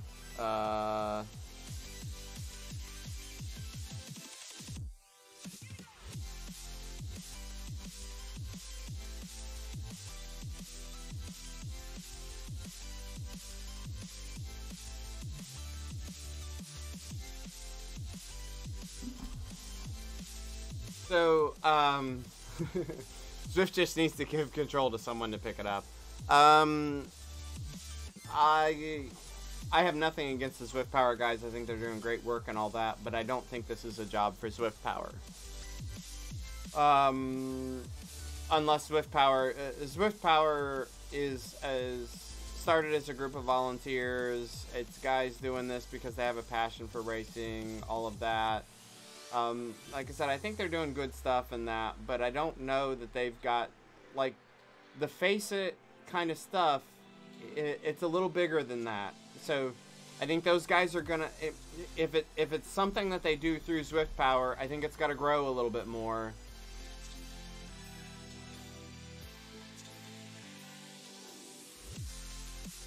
Yeah. Zwift Power is the only one that has the connection right now to Zwift. But the model of Zwift Power and the intent behind Zwift Power and all of that is going to have to change pretty significantly if they would tackle that. Right now, I don't even know if I want to call it their business model. Their business model, the purpose of the website and all that isn't where it needs to be for this. Something like Face It is still going to have to be dollars driven. It's going to be something you have to pay for. If you want to get into the league, there's got to be some revenue driven there. I don't think Zwift is just going to finance it off the skin of their own, off their own backs. I think you're going to have to, if you want to get into the Face It tournaments, you're going to have to pay a $5 a month subscription fee, or it's $10 per tournament, or something along those lines. So I think that's the type of concept you would have to go to for that. Where I was getting at too was the anti-cheat stuff.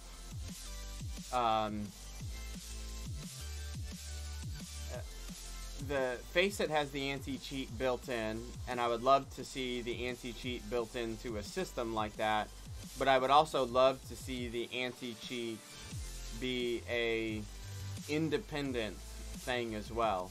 I would love to see someone develop some sort of program or process that you could run, and it may not be perfect, but it would eliminate some of the some of the potential problems that people have.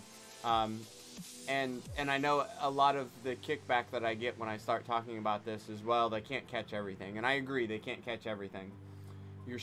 And the anti-cheats that are out there for games like Face It and that too, I think are always having to adapt to new ways people are finding to do things like that. But in the end, if it discourages 95% of it and prevents 95% of it, it's still worth it. So that's my, and the anti-cheat gets really, really difficult.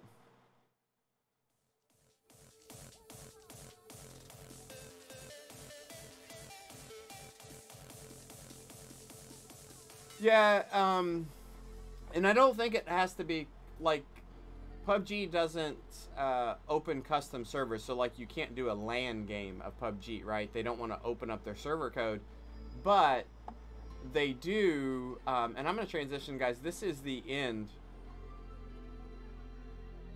This is the end of the race.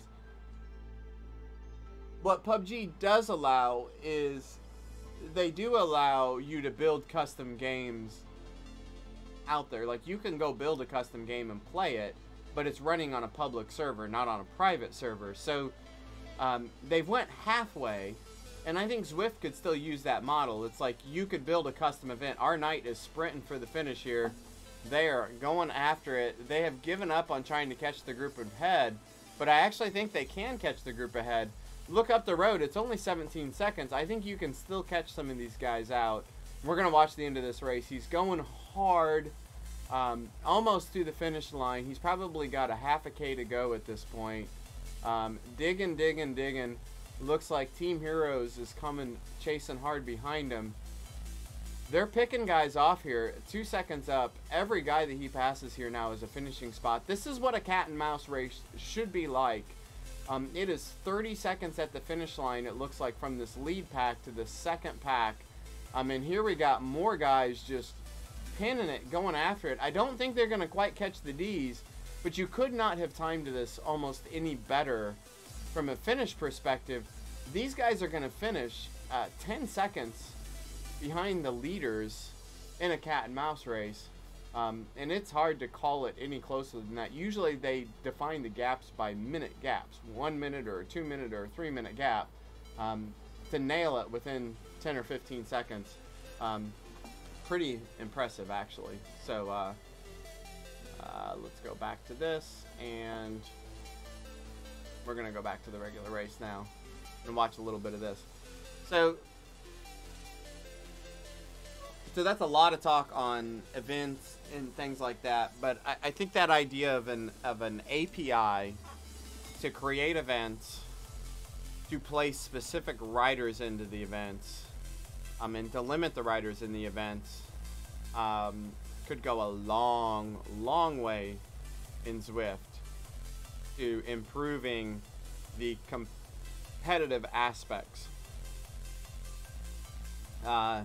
It really is the same idea as the invite-only events, Broken Hip Shot. It's the idea that through an API call, or even through an in-game interface, like with with PUBG, for example, on their main menu, you can go in and create a private custom game and give people a user ID and a password, or a password to that private game, right? So create an event, create a password-protected event, and tell your friends, hey, go into the custom events tab, and this is the password to get into the event. So Team Experimental can create their own little fun race that they do within the team, and they share the password within them. You see streamers do this all the time, where they create their own private custom games that they have fun with. You know, in Zwift, you could do the same type of thing. I think it would go a long way to now where I think you have to be careful that if you have a lot of custom stuff like that, does it take away from the public things? Are a lot of people not joining the public events because they're all creating their own private events? And I don't think that's necessarily going to happen. But I think it would allow events like what we played with the other day on the Turbo events and things like that to really get a lot more structure behind them and do a lot more to them. Got a big attack here. Mo-Dirt, we've seen him in a lot of races in the past. Is attacking hard, 5.5, 5.8 watts per kilogram.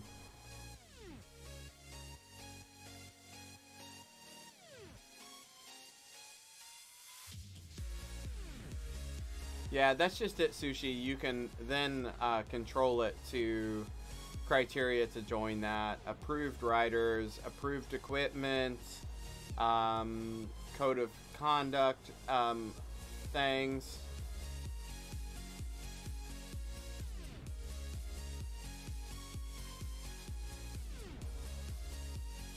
So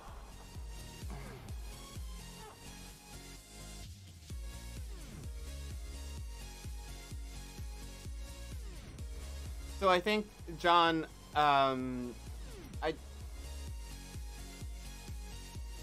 don't know the specifics on the anti-cheat stuff. Some of the anti-cheat stuff, essentially, the rough model that I've thought of is you need a second ANT plus dongle, because Zwift needs one ANT plus dongle, right, to talk to the game. You need a second ANT plus dongle, and I know this creates a problem for users on iOS and stuff like that, but we're getting a little more, there's going to be some pay-to-play concept here at some point. Like, at some point, to get to that higher level, you kind of have to get to a specific type of format. So, but something like you have a second ANT plus dongle, and you have a second executable that runs. That executable, before every event, you have to calibrate your trainer through that second program. When you calibrate a trainer, it does provide back calibration information, and that calibration information, typically, if you're gaming the calibration, if you capture that calibration over time, there shouldn't be significant fluctuations in the calibration of a power meter or a device. And if you're able to put that information in a database and you have historical calibration data on a power meter, you're going to be able to pick out calibration anomalies. So ideas like you have to calibrate through the anti-cheat module before you enter a race. During the race, that anti-cheat module is going to monitor the power output from your device. It's going to verify things like we've talked about, the sprint bug. It's going to sniff for things like that, and it's going to start throwing flags when things like that are getting out of whack. It's going to check game files. It's going to have some sort of intelligent things that it can check on your computer to make sure that you aren't running known cheats locally. I haven't heard of any significant way to cheat with Zwift by manipulating game files, but in general, that can happen. So running some sort of anti-cheat, that would, part of that module would also be looking at the game files on your computer to make sure they haven't been manipulated or modified from what is in the production game package, to make sure people aren't modifying CDAs or, you know, game physics on their local PC, things like that. That's the type of concept that you think about. Like I said, and it's not going to remove every potential way of cheating, but if you start building things like calibration history and forcing calibrations before races, and if the calibration has changed more than 2 or 3% over that historical time, you start throwing flags and people have to justify what's going on there, or they have a problem. Those types of things,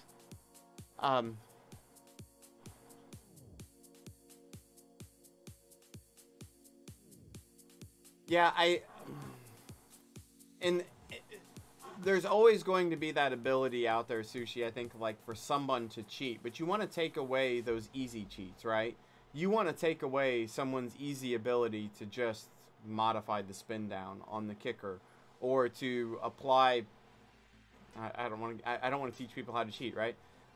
There are ways to muck with the calibration on power meters for the most part. You know, just simple ways. There's also ways that aren't necessarily going to be detectable by anti-cheats, but they kind of have to be consistent, right?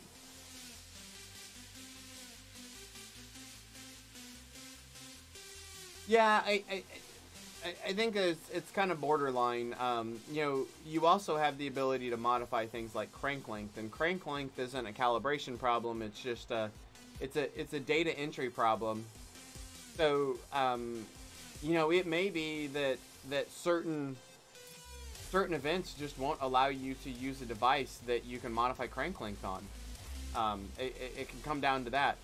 Part of the anti-cheat could be like, you have to have so many hours on the anti-cheat before you're approved, because you got to build up that history of calibration, that sort of thing. You know, then I got to try to think about, like, if you do allow people in with models that you can change crank length on, is there a way to verify crank length? You know, you get into the height and weight thing, so at some point, do you have a licensing mechanism? Once a year, you have to go to a third-party place to get your license renewed that they will also verify your height and weight. So, you know, you have 80 or 100 local bike shops around the United States that you can walk into and get verified and get a license, and you might have to drive an hour to do that once a year, and that, you know,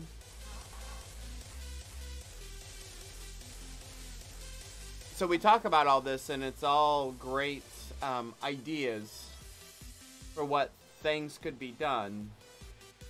And we talk about how Zwift is getting big, it's gotten huge, right? This whole online racing scene, this online competitive scene has gotten really big.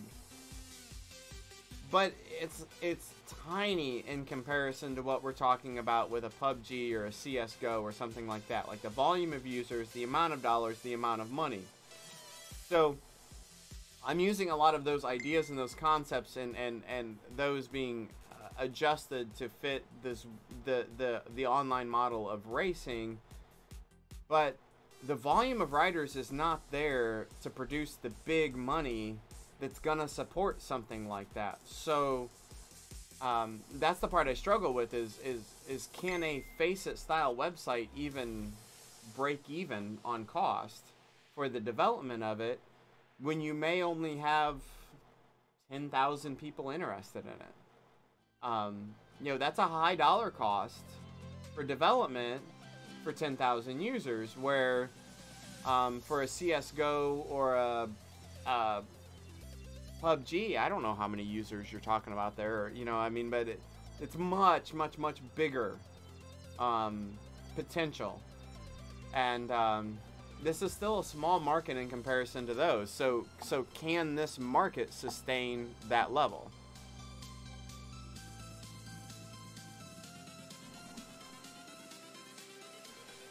Everything changes. These guys in this race, I'm completely losing focus on them.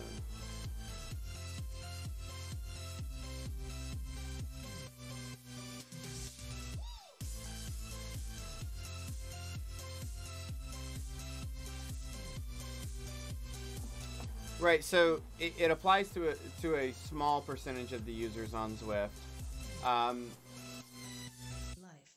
I wouldn't expect the cost to support something that robust to just be baked into a Zwift subscription.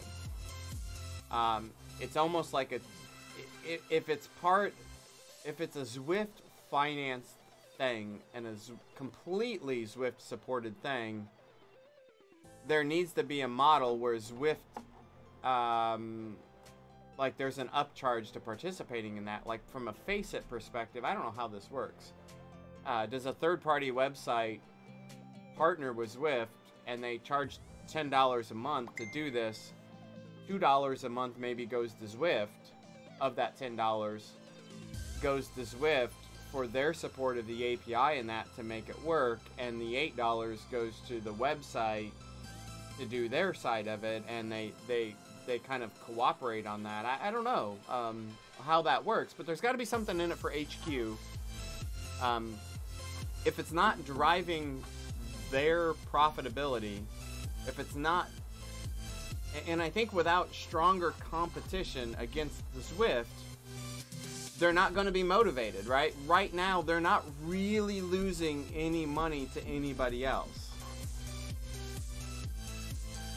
But like PUBG or CSGO or Apex, like they want to invest because they need to be better than the other guy to get the people. Zwift doesn't have anybody fighting to stay ahead of right now. I don't think they can relax necessarily, but they also don't have anybody neck and neck with them yet.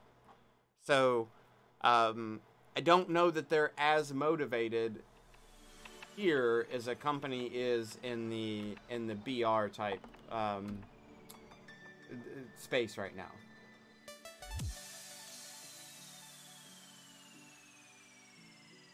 The event control, though, the event thing, I think, is one of the biggest things that Zwift needs to work on. The public being able to create the event with the right setup, through an API, through a website, something. Zwift needs to get better at that.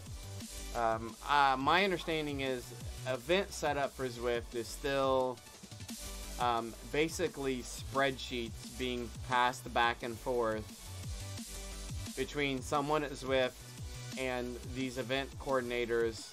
There's often mistakes when Zwift sets up an event. Oh, this was supposed to be double draft. This wasn't supposed to be double draft. This was supposed to have power-ups. This wasn't supposed to have power-ups. There's too much manual open for mistakes. They finished in the wrong place. They got the distance wrong. They got the number of laps wrong. They got the pins wrong. All that stuff. Like, it's all way too manual right now. And the resources that are being spent on it seems a little crazy to me. So they need to find a way for people to like if you want to create a public event, like you have to submit the public event, you have to get approval. Like Zwift needs to give certain people superpower in an event type registration thing. So like the KISS race organizers and the XRS race organizers and all that, like they have their automatic kind of hard-coded spots, but they can go in and modify maybe the courses and the power-ups and things for those slots, but those slots are theirs and they get to have them. If somebody wants to propose a new public event, they can go in and they can add a new public event, they can set it up, but then you submit it for approval, right? And then all Zwift has to do is say, yes, we approve the event, or no, we don't. Like, it's too busy in the time slot, whatever. But rather than somebody at Zwift headquarters trying to translate this spreadsheet into an event module, they just need to be looking at it and saying, yes, this is an okay public event, or no, it's not. They're trying to control how many public events out there, saturation of the public events. But right now, there's not enough in a lot of the time slots. I get frustrated because I can't find things to ride. So I'm actually frustrated by the lack of events right now in a lot of the good time slots for me. So, but Zwift, I think, needs to improve that a lot.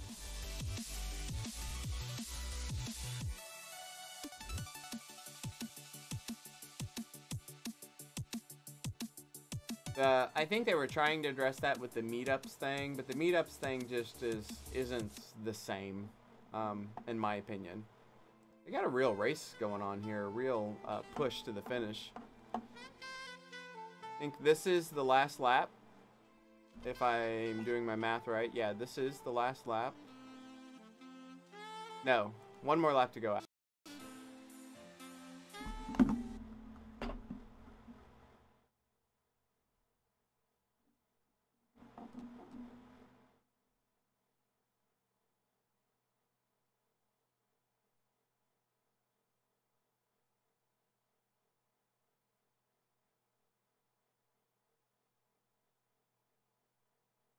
Okay. My internet almost crashed there. I'm still dropping frames. Having some big internet issues here, guys. Sorry. I'm seeing it happen.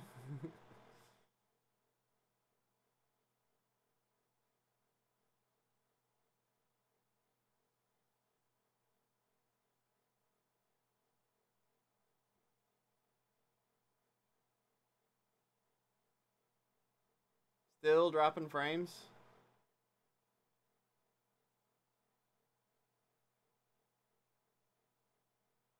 We're waiting for it to come back, but I'm not sure it's going to here. I don't think I'm completely out because I'm still seeing riders on Zwift. But we are dropping a ton of frames. Okay. We got back to a green light.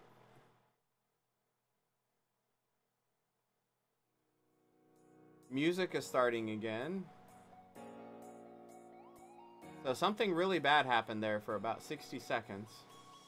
I didn't completely lose internet, but I dropped a whole ton of frames. Sorry about that. That was a really bad little section there. Probably the worst I've seen my internet kind of blip in a long time. So I dropped a ton of frames there for about a minute. My music wouldn't run. I just dropped them again. I just dropped a whole chunk again.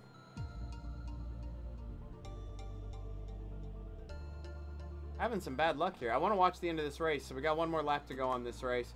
Guys, it's been good chatting with you this morning. Hopefully this hasn't been too boring. I know this probably isn't what some people wanted to come here and do this morning. They wanted a little more racing and that. Sometimes it's fun just to sit and chat. I'm going to come back about 3 o'clock this afternoon, and we're going to do some racing, or some riding. I don't know how much racing we're going to do. We're going to do the Norseman, I think is the plan, at 3 o'clock. Norseman is a no drafting race, so it's kind of like a time trial, but it includes hills. You can pick the bike that you want. I think I'm going to go TT bike. What do you guys think? The course is basically you ride over the reverse KOM on Watopia. Then you ride up the volcano climb on Watopia. Then you go up and circle the jungle. And then you finish at the top of the mountain. And while it is a lot of climb, I still think the TT bike with the disc wheel is probably going to be faster over the entire course than a road bike or a Tron bike. So, what do you guys think?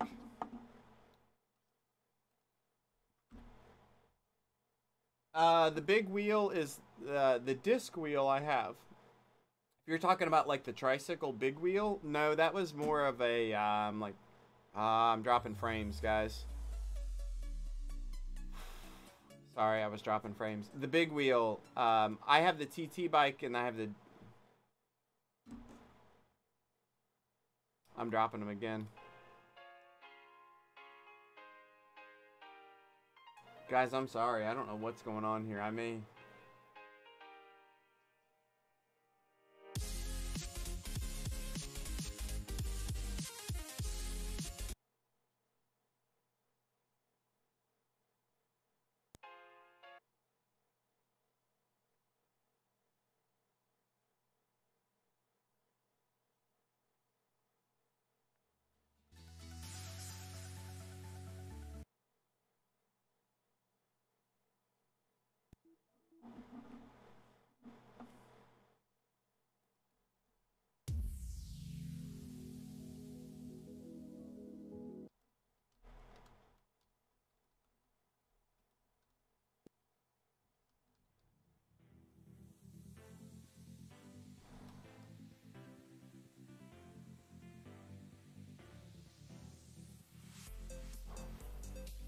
Okay, it looks like back now. For now. Nope. It's cycling on and off.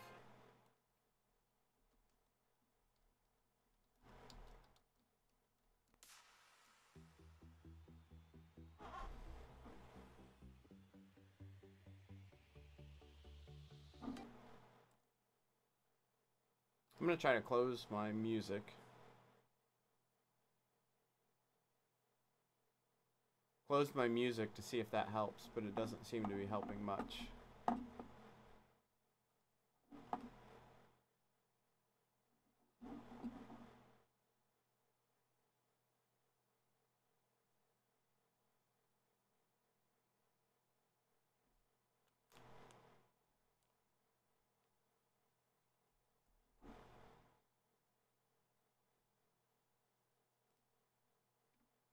Might be an update thing.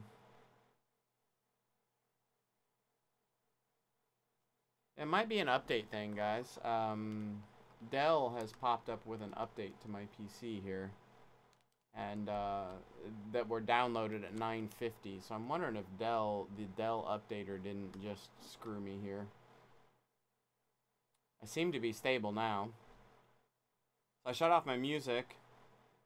And I seem to be back up. So I was talking bike. And I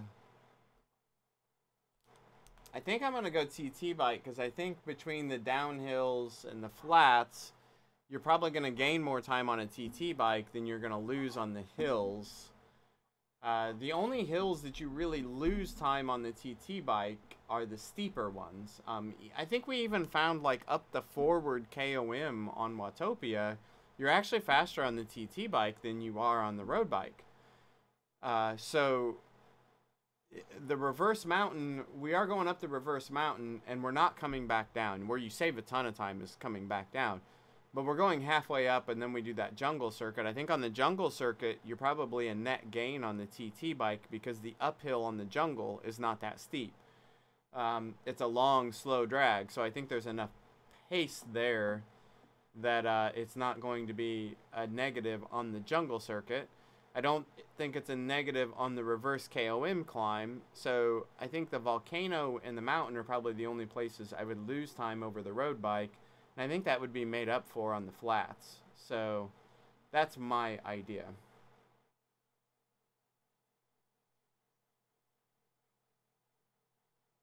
Right, that's what I'm thinking, Matt. Is I mean, this is a 70-kilometer race. This is a 40-mile race with probably a total of 30 minutes of climbing for me. So it's probably 90 minutes of flat, or generally flat for me. So we're going to, what, 5 minutes on the reverse KOM. But that one actually I don't think is a negative for the TT bike. It's really the mountain and the volcano. So the mountain is 20-ish minutes up the reverse mountain and 7-ish minutes up the volcano. 27 minutes out of a 45-mile race. I think it's time saved on a TT bike. So I'm going to try the TT bike with the disc. I'm going to ride it. I'll be curious when I get into the race. I've never done one of these Norsemans. I'll be curious to see what the choices are, since there is no draft within the race. Do people really spend a lot of time, or do people really pick the road bike that often, or is it primarily a time trial bike? I'm not going to race it like all in TT mode. Like, we're not going to go out there and hold 340 watts 5.0 for the whole race. I'm not going to do that. Probably going to do more like tempo sweet spot, probably, and then pick it up on the hills a little bit.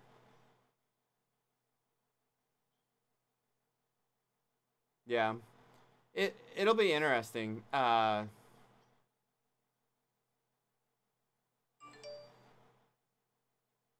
It'll be interesting to see how that comes out. Okay, Spencer is attacking here. We're going to watch the end of this, guys, and then we're going to call it quits. It does look like my internet has stabilized, so I think it might have been the Dell updates that were kind of hammering me here. I mean, you might as well just ride, right? Ride a steady pace. To me, your best bet is to ride it like a time trial. Ride the course. Go a little bit harder on the hills. Go a little bit less on the flats.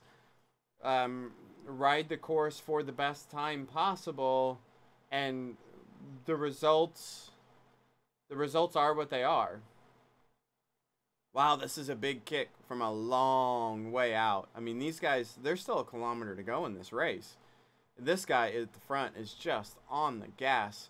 I know Spencer is super, super strong, so Spencer's going to hold on to this and just try to ride it to the finish.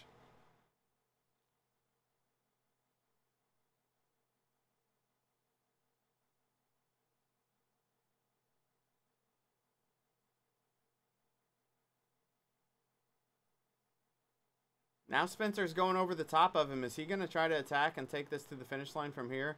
I think this was double draft, if I remember right. So I don't think you want to go long here. I think you want to sit in the draft. He's got this guy on his wheel, the one that did the initial attack.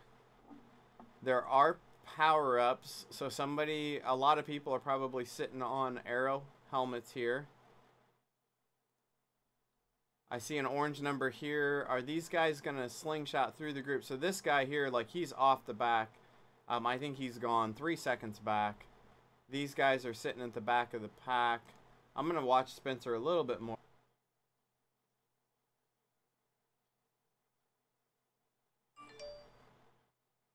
Yeah, there's definitely the ability to use other bikes other than TT bikes now. All right, Norm goes early. Oh, my internet crashed again.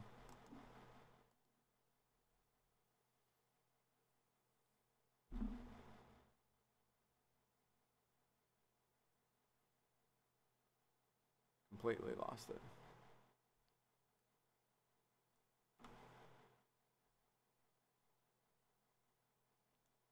Alright, it appears to be completely my computer. Norm has broken away now. We're dropping a bunch of frames again. We're going up and down, guys. Sorry. It appears to be a PC issue. I'm not seeing a lot of internet struggles on my other PC, so appears like this is this computer. It does have an update queued up on it, so I'm guessing it's just got an update that needs to happen. Looks like Norm from KRT won that race, though. Good job, Norm. I need to run now. So thanks, guys, for tolerating my stream today. We did a lot of talking and chatting. It's a lot of fun watching some racing, chatting about racing, all that fun stuff. I'm going to throw you guys over to Dr. Weebles. Dr. Weebles is getting ready to race the T-race here in 15 minutes. Make sure you give him some encouragement over there.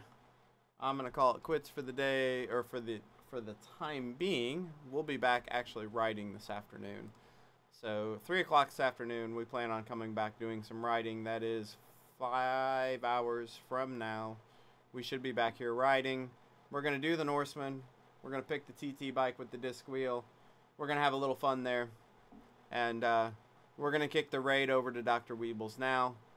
Everybody have a good day. We'll talk to y'all later.